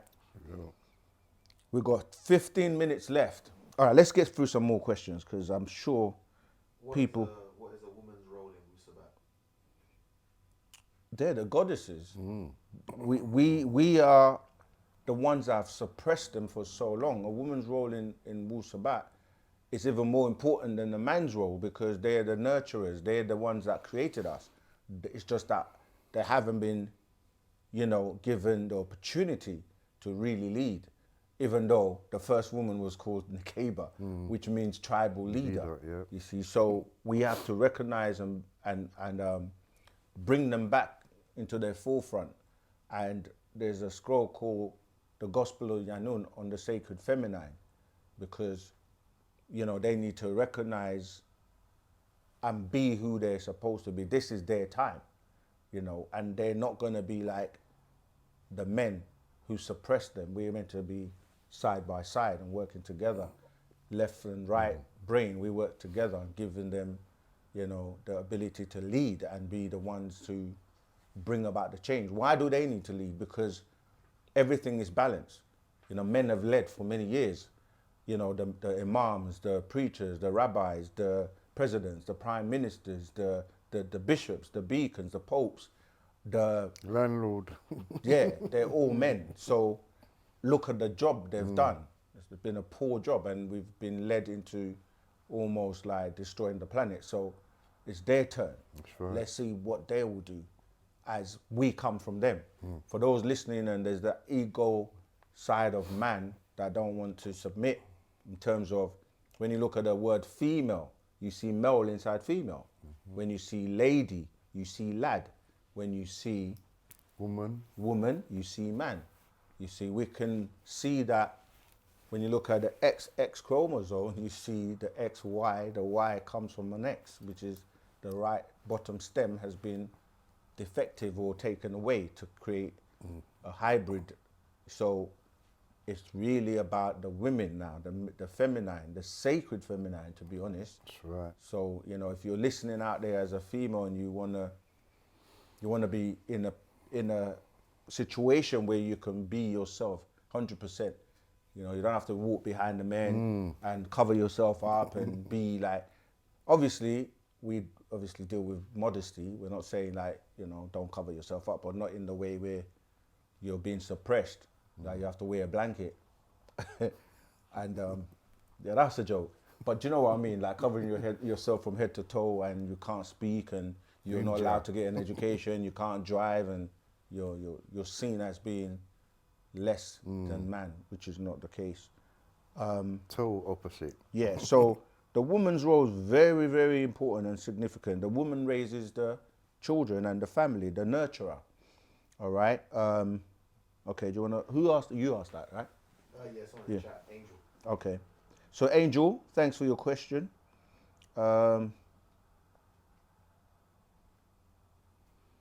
What's that? Oh, She's also a record keeper. Yeah, the record keepers, that's right. yeah, record keeper of the mitochondrial DNA. Thanks yeah. for that. I'm trying to see if that's a question. It said that saying camp about when the slave owners did your loved one in, then they would say, "Did you have a good morning?" Okay, yeah, that's right. Yeah, that's where these terms come from. Yeah.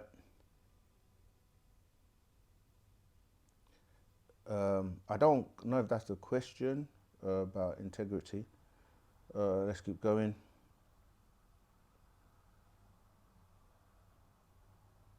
Okay, how do I join the Telegram group? The link is in the comments.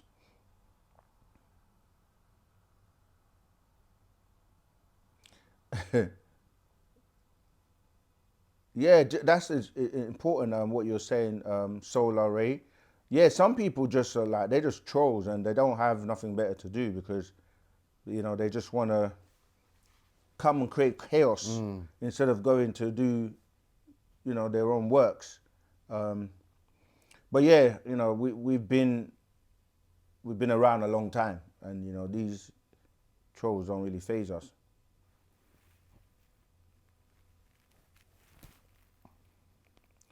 I don't know. Yeah, I don't know what dark side is on. I'm talking about the daily disrespect to Black history, old Kemet. Is it because it's not your history? He talks every week. History is his story, not our story. And yeah, we're not black, because we keep telling you, man. We are the darkness before there was light. Supreme balance. All right, let's go to someone who really needs to get their question answered. Yeah, thanks. Our good brother Nees in the house, answering questions and helping out. Okay, Ronald B. If it is we who created ourselves, then why are we sick and die without the knowledge to cure ourselves from certain diseases? See, that question in itself is confusing, because when you say, if it is we who created ourselves, that doesn't even make sense. You were created by your parents. And we do have the cure to sickness. Our ancestors, the Panatharu, have the cure to even what you call death, because they understand what death is and they've mastered it to the point where they don't fear death. Like, they know that as a pure energy being, you can re-inherit what you're calling a skin suit, which is your body, and you can leave it at will and come back at any time. So they would rather you shoot them than to even try to defend themselves, because they know that there's no such thing as death. It's just people who have been taught to fear death, they are afraid of death because they see it as an end. There is no end, because energy cannot be destroyed.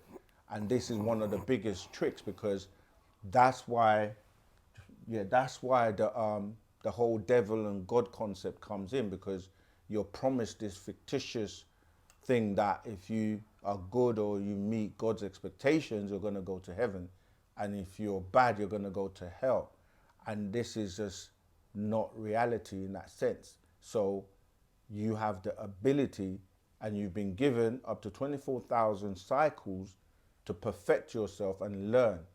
And what's happening, and people are stifling their growth by telling you not to look into your abilities, your power, look into yourself, really get to know your being and your ability to be able to leave your physical skin suit at will, travel and experience things in other realms and dimensions, and come back until the time when you've graduated enough to leave here completely and not have to come back. You see, so yeah, the fear of death is an illusion. So we know how to cure every disease, because it's now genetics. You got, like, scientists now, even in the Western world, they're looking and going, that gene causes this disease, and that gene brings about this trait, and they can remove them and create, something that will not give you that. There's a part of that called diagnosis of the races. Yeah, that shows you why different races suffer from particular ailments, which is based on their diet and what they do. So the outcome, if you eat too much sugar and eat too much sweets, and you can pretty much work it out, you see. Or if you eat flesh, you know, people that eat red meat, it's been associated with having Alzheimer's and dementia and all these types of diseases. So it's a very well-known science now that DNA can be reprogrammed. I think we got to the end. I can't read that. It says, Dum Lang Lo, Botswana on the chart. My mother's name, Nanki, and okay, that's not a question. Why is there a hole on top of the North Pole on 1960 satellite images? Yeah, because we speak about the hollow earth all the time, and the entrances from the poles, the North and the South Pole, and through different caverns, which many have been blocked and sealed now, but you could go into this subterranean world known as Shambhala and Agatha through even like the pyramids. You know, there are many things that, you know, that now people are coming to realize that the master teacher was teaching many years ago. So, and that going from the North Pole through to the South Pole and coming out, you know that there's no place there called hell because they didn't see it, you see. So is the color black good to wear or bad? The color black is very good to wear. And this is, again, the technology when they make you wear black to funerals and the mourning and like what we were saying before, because they're trying to associate black with negative stuff. Blackboard, black ball, blacklisted, any more black spade, black sheep, black market, and black plague. yeah, black plague, you know. And you look at the white counterpart, it's all, you know, wearing white to weddings because it's supposed to be pure and you're a virgin to getting married, which actually there's no such thing, but that's a whole different story. But yeah, so black is the combination of all colors combined, yeah? So it actually absorbs electromagnetic energy, and white reflects, you see. So if nothing else, black is good because it's a state more than anything. And when you want to rest and be in peace, you turn off all the lights and go to sleep in darkness. And we are referred to as black people because of the fact that we are related to the melanin, which is what gives you the dark protection from the damage of the ultraviolet rays of the sun. So and then black represents supreme balancement as well. Right. And of course, you know, gold is royalty. It's valuable to the point where the price of gold has just been shooting up. So black and gold is how we save souls.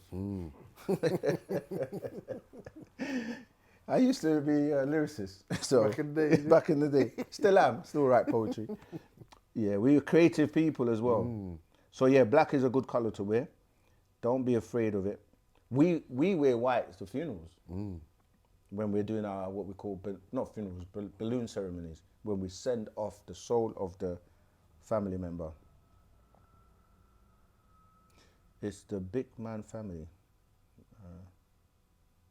Can you enlighten us on the latest news about the, what's it? Can you enlighten us on the latest news about the Great Pyramids? Pyramid. We can then darken you. Listen, now, the master teacher wrote a book called The Science of the Pyramid years and years ago. And, okay, what they're basically saying is that they've got technology now. And as usual, when people come up with something, there's like controversial, they've got technology, I'm trying to remember the name of this, AR, some radar, basically they can scan the ground by way of sound, right? Sonic sounds, and they can pick up the vibrations, which can then form images so they can see what is underneath without even digging. And it's a new technology. It's not the one where people are familiar with. And these two scientists that have come up with it, they're basically saying that, and they've done this prior before to other structures, and they were right when they actually confirmed it. So they're basically saying that they've used this, I can't remember the exact name of it, to scan it and see that there are these 6 columns or poles. But like I said, there's many secrets that we know and been taught, and these are things that you were initiated in ancient Egypt. I see it. We're initiated in to be taught some of the secrets, which, as time goes on, will be revealed. And but yeah, we'll wait to see, because there are people who are saying that, you know, it's not real. They're refuting it. But when anybody comes out with new information, you will always get this period of people saying it's not real, and then eventually. But we will wait for more updates and further information from Pineal because we speak before we speak further on it. But he did say, and he started to talk about Antarctica and talking about their pyramids all over the world, and they all link up in certain ways, and there is a lot of information that he hasn't actually shared yet. LA story. SAR, the radar. Oh yeah, yeah. What is that? Something. Synthetic aperture radar. That's it. Synthetic aperture radar. Yeah, and that's the technique. But these scientists have added some extra part to that technology to basically be able to do this. So watch that space. Right, I was going to say, yeah, LA storyteller, Horus. Yeah, appreciate love your donation. We want to do this. Oh, have you guys check out the 24/7 live stream on Wu-Sabat? Like, it's not there yet. It's not there yet. Okay, it's gonna be there very soon. Yeah, yeah, because we want to keep you guys just getting the Wu-Sabat constantly. Yeah, but we're nearly at 100K, and we would like you all to help us to hit that mark. And as we've been saying, we've got some surprises for you to celebrate. All right, so 100K today. Yeah, why not? We Just can do do it, anything man. we put our minds to. All right, so LS Story says, thank you, OSM, Saken, and Asaru are the best student teachers ever. Oh man, we're humbled to hear that. We're just one of many, trust me. You're gonna start seeing more and more student teachers. Yep. We're all student teachers. Yeah, so, but yeah, we do appreciate love your donation. It helps us keep going, you know. Yeah. JB.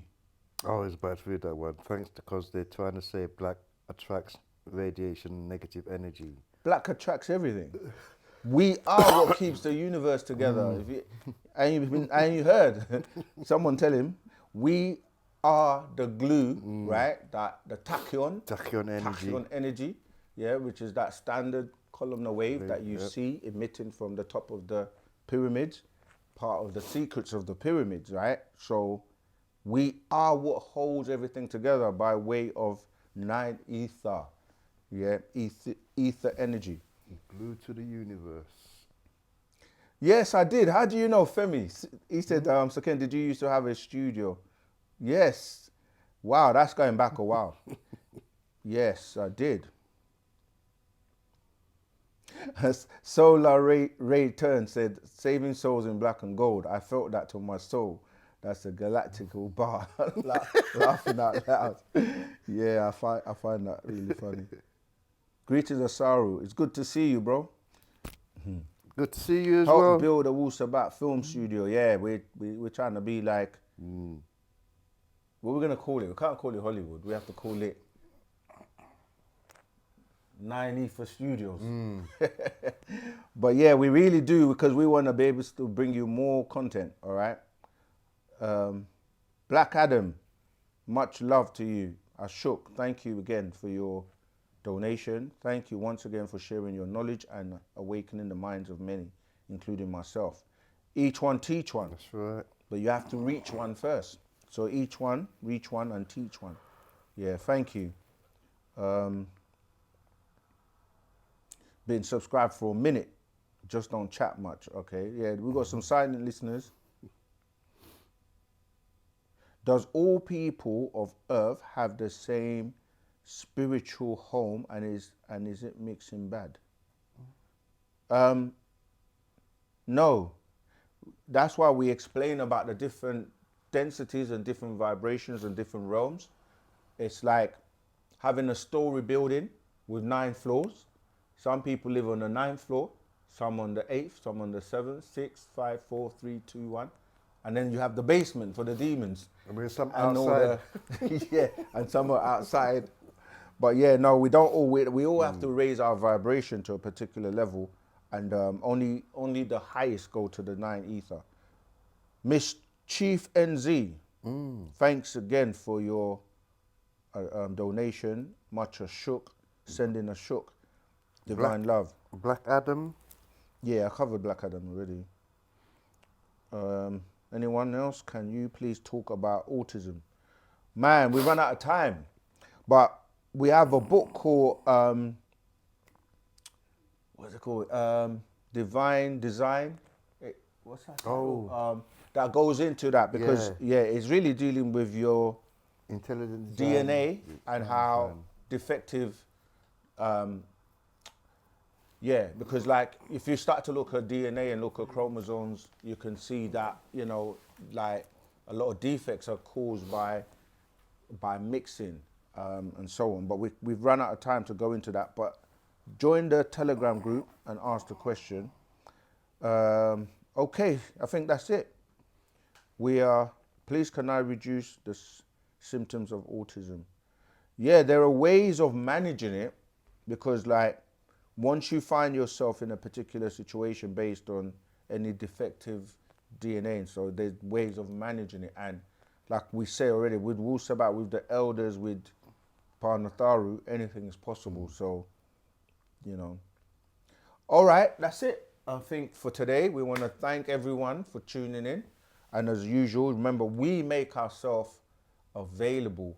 You will see our brothers out there in black and gold propagating. You know, they'll have the scrolls by the master teacher. We go out on the front line to, as I said, save souls in black and gold. We have the lives every Tuesday, same place, same time. We have Saturday classes, which are live as well, where you can ask any of the student teachers questions, and you can access that live on Zoom and on Clubhouse as well. So we are very accessible for anyone who would like to ask us anything. And of course, you can send us 3 questions, filming yourself, asking us your questions, and then you upload those to osmvision.wetransfer.com. And we would do this every day. We're answering questions every day because the work we've got to do is really massive. You know, reaching some 8 billion people on the planet, it's not a joke, you know. We see videos go viral that are just doing stupidness. You know, like if we can get 1 million views on someone twerking, we must definitely get more than that for sharing truth and Wu-Sabat. All right. Wadu Moisar.